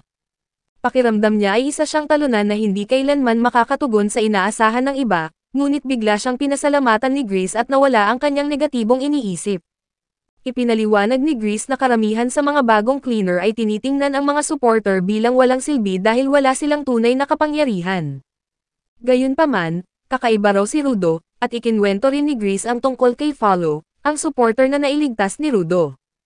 Sumali siya sa mga cleaner para maging mandirigma, ngunit dahil wala pa siyang sariling vital instrument ay nagtatrabaho muna siya bilang supporter, habang iniingatan niya ang isang bagay na umaasang balang araw ay magiging kanyang sandata.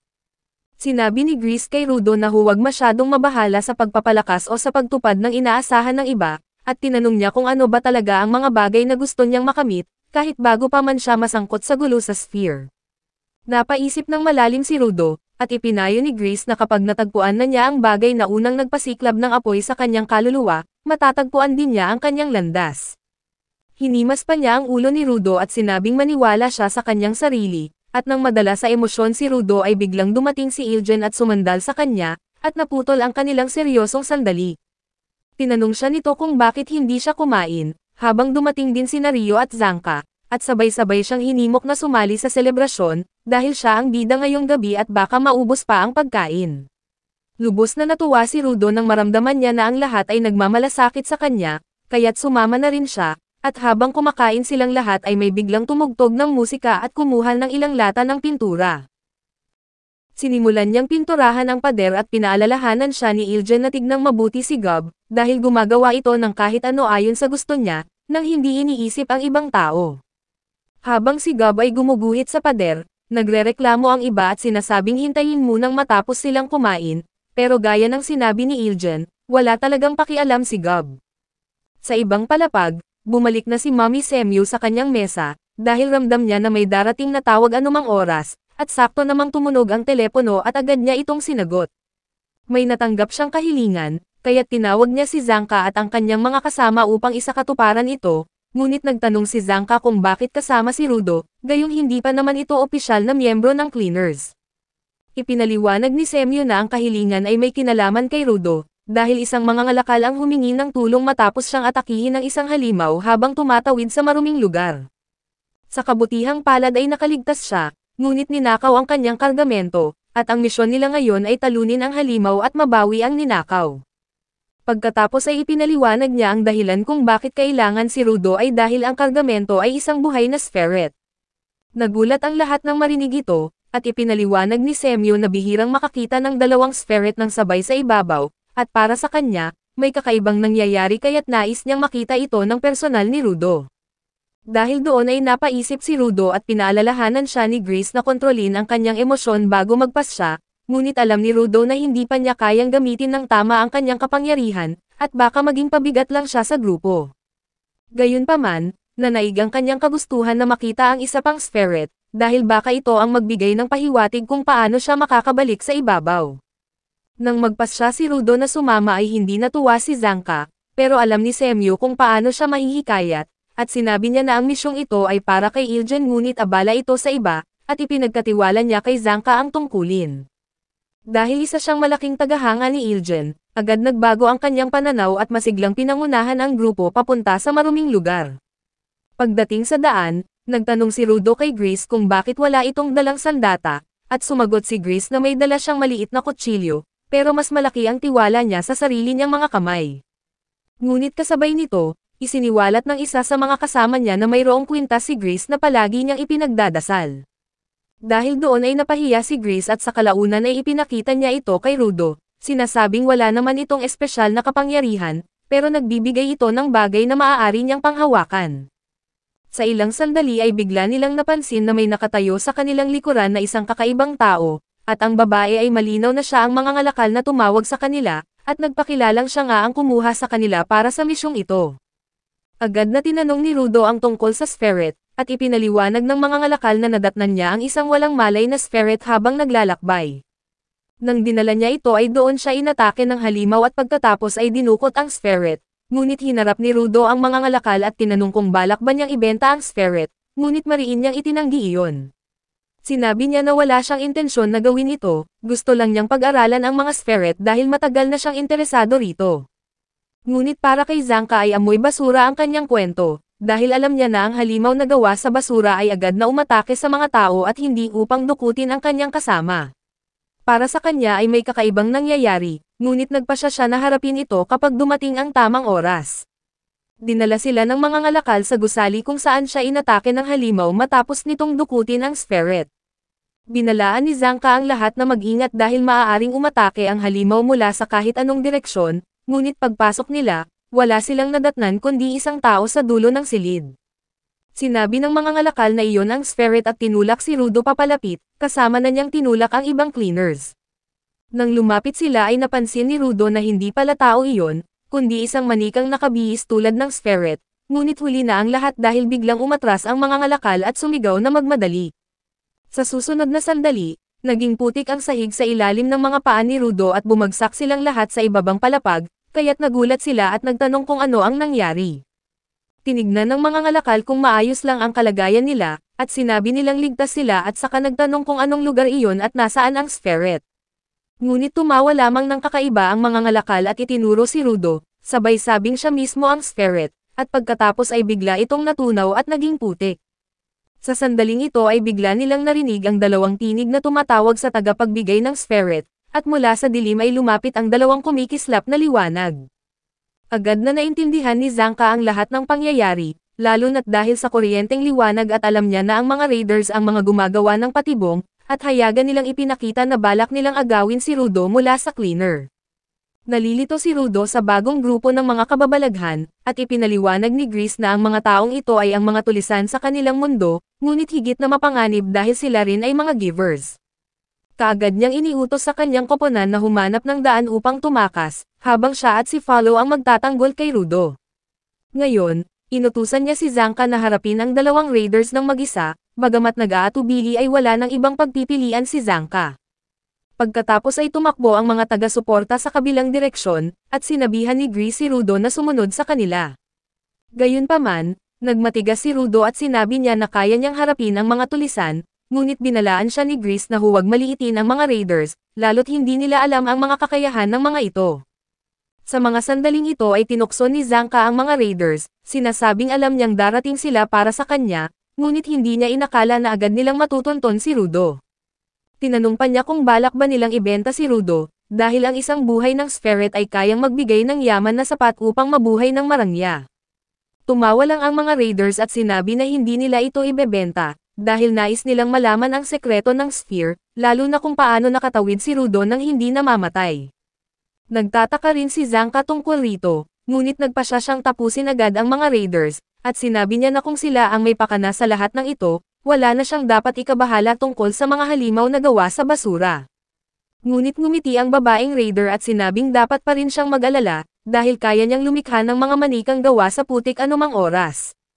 Mahinahon siyang sinagot ni Zanka na kaya niyang talunin ang mahihinang kalaban kahit nakapikit, at bigla niyang ginamit ang kanyang baston at sinimulang wasakin ang mga manika.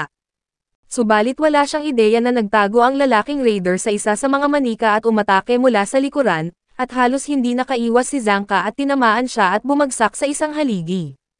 Agad namang nagtago ang lalaki sa isang manika, at sinabi ng babaeng raider na dahil sanay lang ang mga cleaners sa pakikipaglaban sa mga halimaw, wala silang kaalaman kung paano humarap sa isang tao. Sinabi ng babaeng raider kay Zanka na ito na ang huling laban ng habulan na malalaro niya sa buong buhay niya, at buo ang loob ni Zanka at handang ibuhos ang lahat ng kanyang lakas. Patuloy niyang winasak ang mga putik na manika, ngunit sunod-sunod namang sumuntok sa kanyang likuran ang lalaking raider. Nang naipit na siya sa sulok ay agad siyang sumugod patungo sa babaeng raider upang tapusin ito, ngunit nadulas ang kanyang mga paa sa putik na inihanda na nito kanina pa. Sinabi ng babae na si Zanka lang ang tanging makakalaban niya, at kapag napatumba na siya ay wala nang panlaban ang buong grupo. Dagdag pa niya, malapit na rin daw itong matalo, ngunit biglang sumigaw si Zanka, na kung puro salita lang ang gusto nito ay dapat na lang itong gumawa ng podcast. Ipinaliwanag niya na noong una, inakala niya na ginagamit ng babae ang kanyang vital instrument para kontrolin ang mga putik na manika, at ang lalaking raider naman ay may vital instrument na ginagamit sa pag-atake. Subalit habang tumatagal ang laban, napagtanto niya na mali ang kanyang hinala dahil ang ginagawa ng lalaki ay simpleng suntok lamang. Dito niya nalaman na ang tunay nitong gamit ay ang kakaibang sapatos na nagbibigay ng maayos na hakbang sa putikan, kaya't madali itong nakagalaw kahit lubog sa putik ang buong paligid. Tinukso pa ni Zanka ang dalawa na para silang magkasangga na itinadhana, at nagalit ang babae at sinabihan na tumahimik si Zanka, ngunit lalo pa siyang nagpatuloy. Sinabi niya na kahit wala siyang karanasan sa pakikipaglaban sa mga tao, mas kabisado niya ang sarili nilang vital instrument kaysa sa kanila, kaya't nagagawa niya ang mga bagay na hindi nila kayang gawin. Nang bigla siyang inatake ng babae, ibinagsak ni Zanka ng malakas ang kanyang baston sa lupa, na naglabas ng malakas na aura sa buong paligid. Nararamdaman niya ang pagbabago ng tunog habang dumadaan ang lalaking raider sa mga putik na manika, at nang tinamaan ang pinagtaguan ng lalaking raider, agad niya itong natunton. Sa ilang sandali ay mabilis siyang sumugod at pinatumba ito sa isang hampas, kasunod ang babaeng raider na nawalan ng malay. Sa pagbagsak ng dalawa, agad ding nawasak ang lahat ng putik na manika. Nang binitawan ni Zanka ang mga kataga na pawang mga baguhan lang sila, biglang lumitaw sa kanyang likuran ang pinuno ng mga raider. Sinabi nito na kung hindi siya nakontento, mas mabuting kalabanin niya ang mas malakas, habang patuloy pa ring tumatakbo sina Rudo at ang iba pa upang hanapin ang labasan. Gayunpaman, nababahala si Rudo nang hindi na niya marinig ang tunog ng laban, hanggang sa bumangga siya kay Grease na nakakita ng daan palabas. Inutusan ni Grease ang ilan sa mga kasama niya na umakyat upang makausap ang punong himpilan at humingi ng tulong, at pagkatapos nito ay nagpasya siyang bumalik upang tingnan ang kalagayan ni Zanka. Ngunit bago pa siya makabalik ay may narinig silang papalapit na yabag, at akala ni Grease ay si Zanka na iyon matapos niyang tapusin ang laban, ngunit laking gulat niya na ang pinuno ng Raider ang dumating. Habang naguguluhan ang lahat ay sinimulan ng pinuno ang pagtitig kay Rudo, ikinukumpara niya ang itsura nito sa mga impormasyong nakuha niya mula sa naunang bandidong dumukot. Bigla itong tumalon papunta sa pader sa likuran ni Rudo at kumapit doon na parang si Spider-Man, sabay sabing natagpuan na niya ang giver na mula sa sphere. Nang mapagtanto ng lahat na isa nga siyang Raider, agad niyang dinurog ang pader gamit ang kanyang mga kuko upang takpan ang daan palabas. Nagsimulang pakawalan ng Raider ang kanyang aura, at mariing sinabi ni Grease na kapag sinaktan niya si Rudo ay magiging kalaban niya ang lahat ng cleaners. Tinanong niya ang tungkol kay Zanka. Ngunit nagsimulang magkwento ang Raider na hindi siya darating dahil wala siyang direksyon at laging naliligaw. Sinabi pa ng Raider na pagdating niya ay natalo na ang mga kasamahan niya, at naiinis siya dahil mukhang sinayang lang ng mga ito ang oras nila. Naglakad siya papunta kay Rudo, habang hindi pinapansin si Grease at ang mga tanong nito tungkol kay Zanka, at sinabi niya kay Rudo na may isang tao na gustong makipag-usap sa kanya, kaya't dapat muna siyang sumama sa mga Raiders. Sa mga sandaling ito ay nananatiling alerto si Rudo, ngunit biglang tinanggal ng Raider ang kanyang mask at hinila ito, at sinabi pa nito na hindi na niya kailangan ng mask dahil wala namang halimaw sa paligid.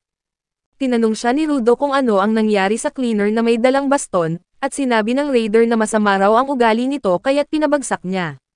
Sinabi pa ng Raider na malakas daw iyon kaya't hindi niya pinatay, ngunit tiyak na mahihirapan si Zanka sa lason na ginamit niya. Pagkatapos ay ipinakita ng Raider ang kapangyarihan ng kanyang mga singsing, na biglang naging matalim na gawa sa metal ang kanyang mga kuko. Sinabi niya kay Rudo na sumama na lang siya ng payapa at walang masasaktan, ngunit biglang umatake sina Grease at Follow. Madali lamang niyang naiwasan ang kanilang mga atake at isang handstand kick ang nagpalipad sa kanila palayo. Nararamdaman ng Raider na si Follow ay may potensyal na maging isang giver, pero si Grease ay wala kaya't wala raw itong silbi. Tumayo si Grease at buong tapang na sinabi na ipagtatanggol niya ang kanyang koponan kahit sino pa ang kanyang kaharap. Ngunit natawa ang Raider at tinawag siyang walang kwenta, dahil ang mga mahihinang katulad niya ay walang kakayahan na magprotekta ng kahit sino. Nag-aalala si Rudo at sinabihan si Grease na umatras dahil napakadelikado ng kalaban, ngunit hindi ito sumagot, at ang Raider mismo ang nagsabi na patay na ang kanyang kaibigan. Ngayon lang niya napansin na tumusok na pala ang matatalim na kuko sa puso ni Grease, at lalo pa itong ibinaon hanggang sa tumagos sa kabilang bahagi. Napatitig si Rudo sa nakakatakot na tanawin habang lumilipad ang kwintas ni Grease, nalungkot siya at tuluyang nabura ang kanyang isip, dahil para sa kanya ay halos magkapareho ang eksenang ito sa pagkamatay ni Ragto. Napakapit siya sa kanyang kwintas na nagbalik ng alaala mula sa kanyang pagkabata, at naalala niya noong araw na nadatnan siya ni Ragto na binabangga ang kanyang ulo sa pader. Agad siyang pinigilan nito at tinanong kung ano ang kanyang ginagawa, at sinagot siya ni Rudo na inutusan daw siya nito na bawal siyang manakit ng iba, pero hindi naman ito binanggit na bawal niyang saktan ang kanyang sarili. Lalong nababahala si Ragto dahil akala niya ay huminahon na si Rudo matapos mawala ang sakit sa kanyang mga kamay, at nang tinanong niya ang dahilan ng pag-asta nito ay sinagot siya ni Rudo na wala itong dahilan. May iniisip lamang siyang hindi maipaliwanag at si Ragto lamang ang nakakaintindi kung ano ito, dahil pakiramdam ni Rudo ay iniwan siya ng kanyang mga magulang na naging dahilan upang makaramdam siya ng kawalang halaga, at dito umusbong ang kanyang galit. Dahil doon, sinabi ni Ragto na kailangan niyang magkaroon ng layunin sa buhay at mga bagay na magbibigay saya sa kanya, kaya't inalagaan niya si Rudo at ipinakilala sa iba't ibang karanasan, mula sa pagbabasa ng libro, paglalaro, at hanggang sa pagluluto. Ngunit wala sa mga nabanggit ang nakakuha ng kanyang interes, hanggang sa pauwi na sana sila, nakita ni Rudo ang isang lalaking nagtapon ng basura. Doon nagising ang kanyang kuryosidad, at binuksan niya ang gate papunta sa lungsod at kinuha mula sa supot ng basura ang isang maskara. Sinundan siya ni Ragto dahil sa kanyang pag-aalala, ngunit bigla na lang napaiyak si Rudo nang makita ang itinapong basura, para bang nakikita niya ang kanyang sarili rito. Tinanong siya ni Ragto kung ano ang nararamdaman niya, at sagot ni Rudo na ang maskarang ito ay may kaunting gasgas lang, at hindi dapat basta na lang itapon. Umiiyak siyang ipinapahayag na hindi tama na itapon ang isang bagay na may buhay pa, at nang magkaroon siya ng interes na ayusin ito, doon naunawaan ni Ragto na hindi lang ito tungkol sa mga sariling problema ni Rudo, kundi totoong nakikita niya ang kahalagahan ng mga bagay na binaliwala o itinatapon ng iba. Pagbalik sa kasalukuyan, ang kwintas ay nagiging makapangyarihang sandata sa mga kamay ni Rudo na ikinagulat ng Raider, Habang si Grease na himalang buhay pa, ay napagtanto ang katotohanan tungkol sa kapangyarihan ni Rudo. Ayon sa kanya, hindi lang basta binago ni Rudo ang mga bagay para maging vital instrument, kundi binubuhay niya ang nakatagong potensyal nito. Dahil dito ay pinukaw ni Rudo ang kakayahan ng kwintas at ginawang isang nakakatakot na may buhay na sandata, at namangha ang Raider at halos tumulo ang kanyang laway, habang tinatanong si Rudo kung ano ang nagagawa ng kanyang vital instrument. Sa kabila nito, inilipat ni Follow si Grease sa mas maayos na posisyon, kahit na kritikal pa rin ang kanyang kalagayan, at nagpasalamat si Rudo kay Grease dahil ipinakita niya ang daan upang mapalabas ang kanyang depresyon. Sinabi pa niya na kung wala si Grease, baka hanggang ngayon ay nakatali pa rin siya sa dilim, ngunit ngayon ay malinaw na sa kanya kung ano ang dapat gawin, at sisimulan niya ito sa pamamagitan ng pagpapatunay sa Raider na mali ang lahat ng sinasabi nito. Nagustuhan naman ng Raider ang ipinakitang katapangan niya at ipinakilala ang sarili bilang jabber, sabay sabi na wala siyang ibang gusto kundi ang lumalaban ng buong determinasyon. Umatake siya kay Rudo at nagsimula ang matinding sagupaan, at habang patuloy ang pagdurugo sa sugat ni Grease ay labis ang pag-aalala ni Follow, ngunit tinitiyak ni Grease na kakayanin niya. Napaisip siya tungkol kay Rudo, at inamin na noon ay hindi niya nagamit ng maayos ang kanyang kapangyarihan dahil pinigilan siya ng kanyang sariling emosyon, ngunit ngayon ay sigurado siya na hindi na ito magiging hadlang. Sa kabilang banda ay nasa depensa lamang si Rudo, habang pinipilit ni Jabber na umatake at umatras kapag walang makitang butas. Sinubukan siyang asarin ni Jabber para umatake, ngunit mahinahon lang si Rudo at hinamon si Jabber na sumugod kung isa siyang matapang. Sinabi pa ni Jabber na dapat mas masaya siya at mag-enjoy sa laban, bago muling sumugod, ngunit muli lang itong naiwasan ni Rudo nang walang kahirap-hirap. Unti-unting napagtanto ni Jabber na hindi niya kayang tamaan si Rudo, at ipinaliwanag naman ni Rudo na iyon ay dahil sa kwintas ni Grease. Palagi kasing ipinapanalangin ni Grease sa kanyang kwintas na ligtas na makauwi ang lahat mula sa kanilang misyon, kaya't ito ay naging isang vital instrument na nakatuon sa depensa. Nakikita ni Jabber na totoo nga na pinapataas nito ang pagkakataon na makaiwas, ngunit inalipusta niya si Rudo na hindi siya makakaatake gamit ang ganoong sandata. Sumagot si Rudo na hindi niya kailangang umatake, at naguluhan si Jabber, kaya't ipinaliwanag ni Rudo nang nagsimula ang kanilang laban ay hindi siya kumikilos, samantalang si Jabber ang walang tigil na gumagalaw. Dahil dito ay nahuhulaan niya kung saan susunod na aatake si Jabber, ngunit hindi pinapansin ni Jabber ang kanyang paliwanag at muling sumugod. Sa pagkakataong ito ay ginamit ni Rudo ang isa pang kakayahan ng kanyang sandata, ang bahagyang baguhin ang direksyon ni Jabber, at kahit maliit lang ang kanyang paglihis ay sapat na ito para tuluyan siyang mawalan ng balanse at kontrol. Sinabi ni Rudo na hindi niya magagamit ang vital instrument para umatake, pero magagamit niya ang kanyang mga kamao, at kaagad niyang binigyan si Jabber ng isang malakas na suntok sa kanyang mukha. Laking tuwa ni Jabber dahil mahilig siyang masaktan, at ikinagalak niya na tuluyan na siyang sinalakay ni Rudo. Nagreklamo si Jabber na hindi patas ang kanilang laban para sa kanya, ngunit hindi nagdalawang isip si Rudo na gamitin ang vital instrument upang mawala ang balanse ni Jabber at paulit-ulit siyang bugbugin. Nagbago ng diskarte si Jabber at umatake mula sa likuran, ngunit muli ring nawala ang kanyang momentum dahil sa vital instrument, at nagawa ni Rudo na bigyan siya ng isang malakas na suntok sa kanyang sikmura. Pagkaraan ng ilang sandali, binago na naman ni Jabber ang kanyang estilo sa pakikipaglaban, sinira niya ang buong paligid upang lumikha ng makakapal na alikabok na humarang sa paningin ni Rudo. Biglang may lumipad na bato papunta kay Rudo, ngunit madali lang niyang naiwasan ito dahil sa kapangyarihan ng vital instrument, at sinira ni Jabber ang isang haligi at pinaulanan niya si Rudo ng mga tipak ng bato. Gayunpaman ay naiwasan ni Rudo ang lahat ng iyon, ngunit umatake si Jabber mula sa ibang anggulo, at sa kabutihang palad ay nakahanda ang vital instrument at huminto ang galaw ni Jabber at napabagsak siya ni Rudo ng malakas sa lupa. Bumangon muli si Jabber at pinalabas ang kanyang buong lakas, ngunit hindi pa rin niya magawang tamaan si Rudo, na tila naka-ultra instinct dahil sa ginamit niyang vital instrument.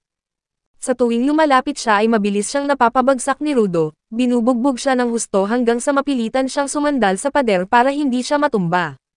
Sa halip na masaktan, natawa pa si Jabber dahil matagal na raw mula nang huli siyang nakatanggap ng ganoong klaseng suntok.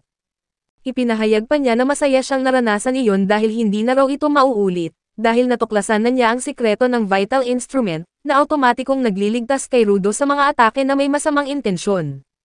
Ngunit nang ipinadala niya ang mga bato sa gitna ng usok, napansin niya na hindi iyon tinutugunan ng vital instrument. Hindi maintindihan ni Rudo kung bakit bigla itong sinasabi ni Jabber, hanggang ipaliwanag ng Raider na ang kanyang kanang kuko ay may malakas na lason, at bigla niyang sinaksak ang kanyang sarili gamit ito na lalong nagdulot ng kalituhan kay Rudo. Ayon kay Jabber ay mawawalan siya ng malay at aatake ng walang kontrol, at tiyak na hindi ito itinuturing ng vital instrument bilang atake na may masamang hangarin. Pagkasabi niya nito ay unti-unti siyang nakatulog, at napatitig na lang si Rudo sa kanya nang may pagkagulat, ngunit biglang nagising si Jabber at gaya ng sinabi niya ay nagsimula siyang umatake ng walang pinipili. Pumasok siya sa berserker mode habang wala sa kanyang sarili at naglabas ng nakabibinging tunog, at mabilis siyang sumugod habang umiikot at winasak ang lahat ng kanyang nadadaanan. Nailagan ito ni Rudo pero nagtataka siya kung bakit napakalakas pa rin ni Jabber sa ganitong anyo, at doon niya napansin na naroon sa malapit sina Follow at Grease. Kung mapupunta ang mga atake ni Jabber sa kanila, tiyak na mamamatay ang dalawa, kaya't tumakbo si Rudo sa kabilang direksyon para dalhin si Jabber. Nang magtagumpay siya ay muling sumugod si Jabber sa kanya, at tinangka ni Rudo na gamitin ang vital instrument para pigilan ito, ngunit hindi ito umobra gaya ng inaasahan niya. Dahil doon, napilitan siyang harangin ang kanyang mga atake gamit ang kanyang sariling lakas, at pagkatapos ay itinapon niya ang nagwawalang Jabber gamit ang isang judo move. Kahit nabasag na ang sahig dahil sa pagsalpok ng ulo ni Jabber, nananatili pa rin itong nakatayo kahit naliligo na ng dugo. Napaisip si Rudo na dahil sa karanasan sa laban at matinding determinasyon ay kayang gawin ng tao ang mga bagay na tila imposible, ngunit biglang pumasok sa isip niya ang ibang ideya, baka nga isa si Jabber sa mga taong nasisiyahan kapag nasasaktan dahil isa siyang masokista. Naalala niya ang panahon na lagi siyang binubugbog ng mga bata sa sphere, at hindi siya lumalaban dahil ipinagbilin ni Ragto na huwag siyang gumanti. Tinanong siya ng mga bata kung masokista ba siya, pero hindi niya alam ang ibig sabihin nito, kaya't pag-uwi niya ay nagtanong siya kay Ragto. Ngayon ay alam na niya na ang mga masokista ay mga baliw na nasasarapan kapag nasasaktan, at kung totoong ang ganoon si Jabber, hindi niya alam kung paano niya ito mapipigilan. Muling sumugod si Jabber na puno ng matinding galit, at tanging pag-iwas na lang ang nagagawa ni Rudo. Dahil doon ay umatras siyang tumatakbo habang pilit na iniiwasan at binabalanse ang mga atake, ngunit sobrang lakas ni Jabber kaya't nakalusot ito sa kanyang depensa. Nang malapit na siyang tamaan ng mga kuko nito ay biglang dumating si Zanka at pinigilan si Jabber at bumagsak ito sa lupa. Agad na nakilala ni Rudo ang baston, at kasunod nito ay dumating si Zanka. Hirap man siyang tumayo dahil sa lason, buo ang kanyang loob na tapusin ang laban na iniwan ng kanyang kalaban nang hindi pa siya tuluyang natatalo. Nagtanong si Rudo kung kaya pa ba niyang lumaban, ngunit mariin siyang sinagot ni Zanka na huwag siyang maliitin. Pagkatapos ay napansin ni Zanka ang vital instrument ni Rudo at sinabi na tila nakabisado na niya ito, ngunit sinabi ni Rudo na hindi ito nakakatulong, dahil hindi nito mapigilan ang mga atake ni Jabber dahil sa kanyang kasalukuyang estado. Ipinaliwanag ni Zanka na gumagana lang ang kapangyarihan ng sandata kapag ang kanyang kalaban ay may masamang intensyon, bagay na ikinagulat ni Rudo dahil nalaman na niya agad. Pagkatapos ay ibinunyag niya na habang papunta si Zanka roon ay napanood niya mula sa malayo ang laban, at pinag-aralan ang estilo ni Rudo upang magamit niya sa pagtuturo sa kanya sa hinaharap. Sinabi ni Zanka na wala silang paraan para talunin si Jabber, dahil hindi kayang umatake ni Rudo gamit ang vital instrument at mahina na ang kanyang katawan dahil sa lason, ngunit may naisip siyang plano at hiniling niya na payagan siyang atakihin si Rudo ng isang beses. Nang magulat si Rudo ay ipinaliwanag ni Zanka na dahil hindi siya makagalaw ng maayos, maaaring gumana ang sandata ni Rudo dahil sa masamang intensyon at ilipat siya sa lugar na gusto niya na diretso kay Jabber. Sa ganoong paraan ay maaari niyang talunin si Jabber, lalo't hindi naman kayang umatake ni Rudo, ngunit nang nagtanong si Rudo na kung paano kung hindi gumana ang kanilang plano, sinagot siya ni Zanka na magpakatatag siya at tanggapin na lang ang kanilang kapalaran. Muling bumangon si Jabber at sabay silang naghanda. Inatake nito ang malaking bato sa kanilang tabi at winasak, ngunit ligtas na nakatakas ang dalawa. Binalaan ni Zanka si Rudo na iwasan niyang matamaan ng kanyang mga kuko dahil mayroon itong malakas na lason, at habang galit si Jabber ay ibinuhos niya ang kanyang gigil kay Rudo. Sa kabutihang palad ay gumana ng eksakto ang vital instrument, at agad siyang nailipat sa tapat ni Jabber upang malakas niya itong matamaan at mapalipad palayo. Habang namangha si Zanka ay nagalit si Rudo dahil gumana ang vital instrument nito, malinaw na umatake si Zanka ng may masamang intensyon, ngunit ang katwiran nito ay isang maliit na pagsubok lamang iyon. Lumapit si Zanka kay Rudo at sinabi niya na maaari silang magtrabaho bilang grupo, at inihanda niya ang kanyang sarili para umatake muli, kasabay namang bumangon si Jabber at mabilis na tumakbo papalapit sa kanila. Ngunit bago siya tuluyang makalapit, ginamit ni Rudo ang kakayahan niya kaya't biglang naitulak si Zanka papunta sa kanya. Dahil doon ay nagawang lumapit ni Zanka kay Jabber at nakapagbigay ng matinding hampas, at nabigla si Zanka sa husay ni Rudo sa pagkontrol ng vital instrument, na kayang magbigay ng malakas na tulak sa kanya. Sa pagkakataong ito ay isa pang atake ang kanilang ginawa, at muli siyang tinulak ni Rudo papunta kay Jabber. Dahil sa tamang pagkontrol ni Rudo, nakalikha si Zanka ng mabibigat na kombinasyon na nagpabalik sa katinoan ni Jabber. Nang makita ni Jabber si Zanka sa harapan niya ay tila natuwa pa siya, ngunit agad siyang tinamaan ng baston sa ulo na tuluyan nang nagpabagsak sa kanya. Pagkatapos niyang lumapag sa lupa ay natapilok si Zanka at humiga, at inakala niyang panalo na sila, kaya't medyo nakahinga rin ng maluwag si Rudo. Dahil dito ay biglang nawala ang vital instrument, ngunit nagdulot ito ng pagkabigla kay Rudo nang makita niya ito na nagiging alikabok, na parang binura ni Thanos sa isang iglap. Sinubukan pa niyang iligtas ang kwintas dahil si Grease ang tagapangalaga nito, pero wala na siyang ibang nagawa kundi panoorin itong tangayin ng hangin. Sa mga sandaling iyon, nagsimula na siyang kabahan habang iniisip ni Zanka kung ang pagkawala ng vital instrument ay dahil sa kakayahan ni Rudo o may ibang dahilan. Sa kabilang banda, sinisisi ni Rudo ang kanyang sarili at bigla siyang binalot ng matinding pagkabaliw, hanggang sa bumagsak siya at nangingisay na parang isdang napadpad sa lupa. Dito napag-alaman ni Zanka ang bakas ng mga kuko sa kanyang likod, at napagtanto niya na tinamaan pala siya ni Jabber nang hindi nila napapansin. Paglingon niya, nakita niya na tinutusok ni Jabber ang kanyang sarili gamit ang kaliwang kuko, at sa isang iglap ay bumangon ito na parang walang nangyari. Nagsalita pa si Jabber na tila natutuwa siya dahil sa kanyang mga nagawa, at habang nakahandusay ay dumiretso siya kay Rudo, ngunit pinigilan siya ni Zanka at nagtanong kung paano pa siya nakakagalaw kahit sobra ang kanyang natamong pinsala. Doon nagsimulang magpaliwanag si Jabber tungkol sa kanyang kapangyarihan, ang kaliwang kuko niya ay may matinding gamot na nag-aalis ng sakit, kaya't kaya niyang gumalaw na parang normal. Ang kanyang kanang kuko naman ay may lason na tumatagal ng 30 minuto, at upang makakatiyak siya ay tinusok niyang muli si Zanka upang hindi ito makialam. Ngayong hindi na makagalaw si Zanka at nanatiling nakahandusay, nilapitan ni Jabber si Rudo na patuloy pa ring nanginginig, kaya't binuhat siya ni Jabber at dinala papunta sa kanilang base. Hindi man lang nagawang sumigaw ni Zanka para pigilan siya at nanood na lamang ng walang magawa, habang masaya si Jabber na naisakatuparan niya ang kanyang misyon, at wala na siyang pakialam sa dalawang kasamahan niya na naiwan sa loob ng gusali. Bagamat hindi makagalaw, nananatiling gising si Rudo at sinisisi ang kanyang sarili sa paglalagay sa panganib ng lahat, at bigla namang tumalon palabas ng butas si Jabber.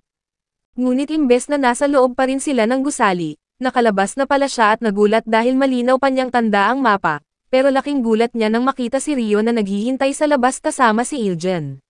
Bago pa siya makagalaw, tinamaan siya ng atake ni Ilgen sa tiyan gamit ang kanyang payong, dahilan para tumilapon siya at bumangga ng malakas sa pader. Kahit sugatan, nananatili pa rin siyang gising at doon niya napansin ang iba pang nakakatakot na cleaners na kasama ni Ilgen. Lumabas pala na ang mga taga-suporta na nakatakas kanina ay tumawag ng backup, at sina Ilgen at ang kanyang grupo ay malapit lang kaya't agad silang nakarating. Isa sa mga taga-suporta ang nag-aalala na baka patay na sina Grease at ang iba pa, pero tiniyak ni Ilgen na malalakas ang mga ito at hindi basta-basta mamamatay. Inutusan niya ang babae na bumuo ng grupo at sagipin sila, habang si Jabber naman ay nagsisigaw na sobrang lakas ng kalaban at wala siyang laban sa kanila. Ang mismong pag-iisip kung gaano kahina si Jabber ay tila nagbibigay pa sa kanya ng kakaibang saya, at nagulat si Ilgen nang malaman niya na si Rudo ang buong oras na nakikipaglaban sa ganitong klaseng masokistang baliw. Sinabi ni Rio na mas maayos ang hitsura ni Jabber kaysa sa inaasahan niya, ngunit ang ibang cleaners ay naaawa sa kanya, dahil mas malala raw ang itsura nito kaysa sa iniisip nila. Nagalit ang malaking lalaki at sinabing hindi niya mapapatawad ang sinumang bumugbog sa isa nilang kasamahan, pero sinaway siya ng isa pang kasama dahil nakakaistorbo na siya. Pagkatapos nito, sinabi ni Ilgen kay Jabber na dadalhin nila siya para imbestigahan, at tinukso pa niya ito kung talaga bang akala nito ay kaya niyang makipaglaro sa mga cleaners at basta na lang magtago muli. Lalo namang natuwa si Jabber sa kanyang narinig at tinanong kung ikukulong ba siya habang buhay, kung saan kailangan niyang mag-isip ng paraan para makatakas. Tumayo siya at sinabi na alam niyang matatalo siya, pero may utos siyang dapat tapusin na dalhin si Rudo, at hindi siya babalik sa kanilang pinuno na walang dala kahit mamatay pa siya. Muling nagising ang kanyang mga armas, ngunit bago pa siya sumugod, niyakap siya mula sa likuran ng isa niyang kasamahan at sinabihan na tumigil. Nakilala ni Jabber ang babae at sinabing huwag siyang pakialaman dahil may misyon siyang kailangang tapusin, ngunit sinabi ng babae na tapos na ang oras nila at wala na silang magagawa dahil naroon na ang mga cleaners. Pilit pa ring tumatanggi si Jabber, kaya sinabi ng babae na kanina raw ay nakangiti ng malaki ang kanilang boss, at nang napahinto si Jabber sa sinabi nito ay lalo pang hinigpitan ng babae ang kanyang yakap para pigilan siya. Sa huli ay sumunod si Jabber at nagpa siya ng umuwi, at habang siya ay umatras ay unti-unting lumitaw ang mahiwagang portal sa pader sa likuran niya, kaya't sinabi ni Jabber sa lahat na kailangan na niyang umalis at ipinaabot ang kanyang mensahe kay Rudo, na sa palagay niya ay nawalan na ng malay dahil sa lason. Ngunit nagising pa rin si Rudo, at sa kabila ng lahat ay tumayo siya at sumigaw na huwag munang umalis si Jabber dahil hindi pa natatapos ang kanilang laban, at namangha si Jabber sa kanyang katatagan, at sinabi ni Rudo na pagbabayaran nito ang ginawa niya kina Grace at sa iba pa. Natutuwa si Jabber at sinabing magpapatuloy na lang sila sa susunod, ngunit napansin niya ang guwantes ni Rudo at ang kakaibang disenyo nito. Tuwang-tuwa siyang nagsabi na matutuwa ang kanilang boss kapag nalaman na si Rudo ay may espesyal na gamit mula kay Ragto, at saka siya pumasok sa portal kasama ang batang babae, at pagkapasok niya ay isinara niya ang portal at agad itong naglaho na ikinagulat ng lahat. Maya-maya, nailigtas si Zanka at ang iba pa mula sa gusali, at nawala na rin ang bisa ng lason kay Rudo. Kaya't agad niyang pinuntahan si Grace at nakita niyang buhay pa ito kahit malubha ang sugat. Humingi ng tawad si Rudo dahil nasira ang kanyang kwintas, ngunit ngumiti si Grace at sinabing mahalaga talaga iyon sa kanya. Nang muntik nang kainin si Rudo ng matinding konsensya, sinabi ni Grace na kung nakatulong ang talisman sa kanya ay ayos lang iyon, dahil iyon naman talaga ang layunin nito. Sa sandaling iyon, tuluyan nang naglaho ang huling piraso ng talisman, at hindi alam ni Rudo kung ano ang mararamdaman niya. Matapos ang ilang oras, bumalik silang lahat sa himpilan ng mga cleaners, at tahimik na umupo si Rudo sa isang sulok. Nilapitan siya ni Ingen at tinanong kung bakit mukha siyang isang malungkot na batang kalye, gayong dapat ay masaya siya dahil sa wakas ay natutunan na niyang gamitin ang kanyang kapangyarihan. Biglang napasigaw si Rudo at sinabing hindi siya maaaring maging masaya dahil hindi niya nailigtas si Grace kanina. Idinagdag pa niya na nabigo siyang protektahan si Ricto, sa lugar mismo na tinatawag na sphere o sa ibabaw, at labis siyang nalungkot dahil nabigo siyang iligtas ang tao na minsang nagligtas ng kanyang buhay. Ngayon ay pakiramdam niya na talunan siya sa lahat ng kanyang ginagawa, ngunit sinabi ni Ingen na alam ni Grace ang mga panganib na kaakibat ng kanilang trabaho at handa siya roon. Pagkatapos ay inanyayahan niya si Rudo na sumama sa kanya upang bigyang galang si Grace, na ikinagulat ni Rudo dahil buhay pa pala, at hindi makapaniwala si Rudo nang makita si Grace na nakaupo ng maayos at nagpapasalamat sa kanya. Ngayon lang naunawaan ni Ingen na malungkot si Rudo dahil inakala niyang patay na si Grace, at dahil sa tuwa ay hinihimas ni Ingen ang buhok ni Rudo at sumabay pa ang isang nurse na parang nang-aasar lang. Habang nahihiya si Rudo, tinanong niya si Grace kung paano siya nakaligtas kahit tinamaan siya ng lason sa puso. Ipinaliwanag ni Grace na utang niya ang kanyang buhay sa mga medical team ng cleaners, lalo na sa batang manggagamot na si Aisha, na ang tanging giver sa kanilang grupo na may kakayahang magpagaling. Tahimik at mahiyain si Aisha, kaya't madalas ay kailangan niya ng mga papuri mula kay Grace upang maniwala sa kanyang sarili. Pagkatapos ay tumingin si Grace kay Folo, ang tumulong sa kanya habang siya ay sugatan, at dahil sa sobrang emosyon ay napaluhod ito. Matapos ang emosyonal na sandali, humarap si Grace kay Rudo at nagpasalamat dahil pinigilan nila ni Zanka si Jabber, at sinabi rin niya na huwag na itong mag-alala sa kwintas, dahil kung nakaligtas ito ng maraming buhay ay nagampanan na ng talisman ang tungkulin nito. Dahil sa kanyang mga sinabi, naniwala si Rudo at malugod na nagsabing masaya siyang nakaligtas si Grace. Doon ay binaling ni Ingen ang usapan sa bagong problema. Ang mga raider ay nakikipag-away sa kanila kasabay ng mga basurang halimaw, ngunit mabuti na lang at may nakuha silang impormasyon mula sa mga ito. Biglang dumating ang isang matangkad at maitim na cleaner na nagsalita tungkol sa border na binanggit ni Jabber, at nang tinanong ni Rudo si Ingen kung sino ang bagong dumating ay sumagot si Ingen na siya ang kanilang pinuno. Ngayon ay nagulat si Rudo dahil hindi pa siya handang makilala ito, at lumapit ang lalaki at ipinakilala ang sarili bilang si Corvus. Sinabi ni Corvus na noong una ay balak niyang tanggihan si Rudo, dahil gusto lamang nitong sumali para makakuha ng impormasyon tungkol sa sphere, ngunit ngayong napatunayan niya na handa itong isakripisyo ang buhay niya para protektahan ang mga cleaner, opisyal na niyang tinatanggap si Rudo bilang isa sa kanila. Pagkatapos ay inanyayahan niya si Rudo na pumunta sa kanyang opisina upang ibigay ang uniforme nito at ipaliwanag pa ang tungkol sa border. Ayon kay Corvus, ang border ang naghihiwalay sa ibabaw at sa sphere, at ang sinumang magtatangkang tumawid dito ay mamamatay. Gayunpaman, may ilang kakaibang exception, dahil ikinwento ni Corvus ang alamat ng isang babae na nakatira sa No Man's Land, na ang pinakamalapit na lugar sa border. Minsan daw ay may isang lalaking naligaw doon, at tinanong siya kung bakit siya naninirahan sa ganoong lugar. Sumagot ang babae na binabantayan daw niya ang mga taong bumabagsak mula sa itaas, at ipinahayag pa niya na may ilang tao raw na nakakapasok at nakakalabas sa border ng hindi namamatay, at iyon lamang ang tanging pahiwatig na mayroon sila sa ngayon. Napagtanto ni Rudo na kung mahanap niya ang isa sa mga taong nakita ng babae na tumawid sa hangganan ay baka tuluyan na siyang makauwi, ngunit binalaan siya ni Corvus na delikado ang paglalakbay, ngunit hindi iyon alintana ni Rudo dahil gagawin niya ang lahat upang makabalik lamang. Sa sobrang sabik, dali-daling tumakbo si Rudo patungo doon, ngunit pinilit siyang pigilan ni Folo, pero kulang ang lakas nito para mapahinto siya.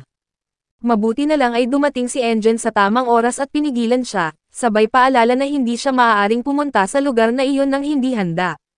Sa kabila ng kanyang pagpupumilit ay pinuri ni Engine si Rudo dahil kaya na nitong kontrolin ang kanyang kakayahan, ngunit ipinaalala rin niya na hindi pa nila alam ang mga hangganan at kahinaan nito. Nang inimbitahan siya ni Rudo na sumama, tumanggi si Engine at sinabing hindi siya ganoong kabaliw para muling pumasok mag-isa sa napakadelikadong lugar, ngunit alam ni Rudo na nagsisinungaling ito dahil mag-isa lang naman siyang pumunta noong bumagsak siya doon. Sinabi ni Engine na darating din ang tamang panahon para puntahan nila ang mapanganib na lugar na iyon, at sa ngayon ay dapat muna silang magtuon sa pagsasanay ni Rudo, kabilang na ang pag-aaral sa mga trash beast at pagkolekta ng impormasyon tungkol sa mga raiders. Nagtataka si Rudo kung paano nagiging giver ang mga magnanakaw na tulad nila, at ipinaliwanag ni Engine na magkaiba ang pagiging mabuting tao at ang marunong magpahalaga sa mga bagay, dahil kahit ang taong masama ang ugali ay maaaring maging giver kung marunong siyang alagaan at pahalagahan ang kanyang pag-aari. Dagdag pa ni Engine, may mga taong ayaw sa mga giver dahil sa pananaw ng mga karaniwang tao, nakakaiba at nakakatakot ang sobrang pagkahumaling sa isang bagay. Pagkatapos ng pag-uusap, inutusan ni Engine si Rudo na magpahinga dahil sunod-sunod ang pinagdaanan nito, at sinubukan ni Rudo na sundin iyon, ngunit dahil sa sobrang dami ng iniisip niya ay hindi siya mapalagay. Halos tumakas na siya para maghanap ng mapapakinabangan sa mga basura nang biglang bumukas ang pinto, si Rio pala, na walang balak siyang patulugin dahil inalok siya ni Rio na mamasyal sa kanilang himpilan, at napansin ni Rudo na mas marami itong kagamitan kumpara sa sphere. Nagtataka si Rio at tinanong siya kung ano ang kadalasan niyang ginagawa roon, at ikinwento ni Rudo ang karaniwan niyang araw, pangangalakal ng basura at panay sermon. Nang itanong ni Rio ang tungkol sa kanilang pagkain, sinabi niyang tinapay at sopas lang ang madalas nilang makuha, ngunit nang binanggit ni Rio ang matatamis na pagkain ay nagalit siya dahil ang tanging mayayaman lang daw ang nakakakain ng ganoon. Nang sinabi ni Rio na mayroon silang maraming matatamis na pagkain, hindi makapaniwala si Rudo hanggang sa makita niya ang isang plato ng mga ito, at para siyang nakatagpo ng One Piece sa sobrang tuwa. Binalaan siya ni Engine na mas nakakaadik ang matatamis na pagkain kaysa sa droga, sabay paliwanag na dahil sa polusyon sa ibabaw ay mahirap na ang makakahanap ng mga sangkap, ngunit may grupo raw na tinatawag na vendors, ang mga giver na dalubhasa sa pagluluto. Sila ang gumagawa at nagbebenta ng mga matatamis kaya hindi na ito ganoon kabihira tulad ng dati, ngunit nang matikman ni Rudo ang unang piraso ay tila naliwanagan siya sa sarap. Kinain niya ito ng parang wala ng bukas, at natawa si Engine dahil tila may bagong adik na naman silang natuklasan. Habang kumakain si Rudo ng matatamis, biglang may lumapit na isang kakaibang lalaki at nakatingin lang ito sa kanya, kaya naisip ni Rudo kung gusto rin ba nitong kumuha ng candy. Ayaw sanang magbahagi ni Rudo pero pinilit niyang bigyan ng candy ang lalaki, at agad namang inagaw ng lalaking iyon ang candy at nagpakita pa ng bastos na ugali. Hindi na lang ito pinansin ni Rudo at nagpatuloy sa pagkain ng mga candy hanggang sa bigla siyang magkaroon ng kakaibang reaksyon, namaga ang kanyang mukha at parang naging lobo na siyang ikinagulat ni Zanka.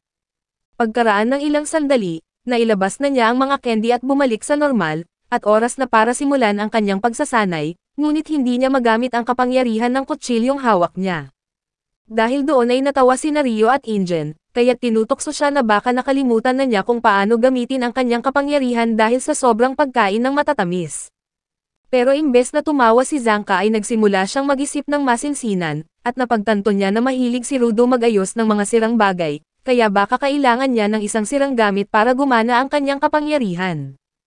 Agad siyang kumuha ng ilang bagay mula sa tambakan at tinanong si Rudo kung may nararamdaman siyang koneksyon sa alinman doon, at pinili ni Rudo ang isang sirang bakal at ginamit ang kanyang kapangyarihan para gawing sandata iyon. Lahat sila ay namangha sa pangatwiran ni Zanka at napangiti ito nang purihin siya ni Ingen, at pagkatapos ay pinasubukan niya kay Rudo na buhayin ang iba pang mga bagay ng sabay-sabay, at nagawa nga niyang gawing sandata ang dalawa pa. Ngunit sa kabila nito ay biglang nagdurugo ang kanyang ilong at nawalan ng malay, ngunit napansin ni Ingen na nangyari rin ito noong una silang magkita, at ipinaliwanag niya na baka sobrang taas ng kalidad ng gloves ni Rudo kaya nahihirapan ang kanyang katawan na makasabay. Nagtanong si Rudo kung ano ang ibig sabihin ng kalidad na bagay, at ipinaliwanag ni Ingen na kapag mas matagal mong inaalagaan ang isang bagay ay mas tumataas ang kalidad nito at mas nagiging makapangyarihan, ngunit mas nakakapagod gamitin. Sumang-ayon si Zanka at inisip na kung mula pagkabata pa lang ay inaalagaan na ni Rudo ang kanyang mga gloves, at sigurado siya na mataas ang kalidad ng mga ito, at naalala rin niya ang sinabi ni Jabber tungkol sa series at napaisip siya kung may kinalaman ito roon. Samantala, nagtataka si Rudo kung bakit nagiging alikabok ang mga sandata na nabubuhay niya matapos niyang gamitin, at wala namang sira ang mga iyon, kaya't inisip niya kung may oras lang ba ang bisa ng kanyang kapangyarihan. Ngunit may ibang ideya si Rio at sinabi niya na baka naglalaho ang mga iyon dahil natupad na nila ang kanilang layunin, at ipinaliwanag niya na ang kapangyarihan ni Rudo ay magayos at magbigay ng panibagong halaga sa mga bagay na itinapon na ng iba. Sa paggawa nito, binibigyan niya ang mga iyon ng pagkakataon na muling magampanan ang kanilang tungkulin, at kapag tapos na ay kusa na silang naglalaho. Sumang-ayon naman si Zanka, sinabing tulad din ito ng talisman ni Grace na nawala na lamang matapos ang laban at noong ligtas na si Rudo. Pumayag din si Ingen sa paliwanag at sinabi kay Rudo na hindi niya sinisira ang mga bagay na iyon, kundi binibigyan niya ang mga ito ng huling pagkakataon upang lumiwanag bago tuluyang maglaho. Doon napagtanto ni Rudo na ang kapangyarihan niya ay hindi tungkol sa pagkasira, kundi sa pagbibigay ng panibagong buhay at pagkakataon sa mga bagay na minsang itinapon. Pagkatapos ay tinanong siya ni Rio tungkol sa series na binanggit ni Jabber, at napaisip si Rudo kung mayroon pang ibang gamit na katulad ng kanyang gloves. Sunod na tinanong ni Rio kung may pangalan ba ang kanyang gloves, at nang magulat si Rudo sa tanong ay ipinaliwanag ni Rio na kapag mahal mo ang isang bagay ay binibigyan mo ito ng pangalan. Tinawag niyang Reaper ang kanyang gunting, habang Armbreaker naman ang tawag ni Ingen sa kanyang payong, at si Zanka naman ay Lovely Staff ang tawag sa kanyang tungkod.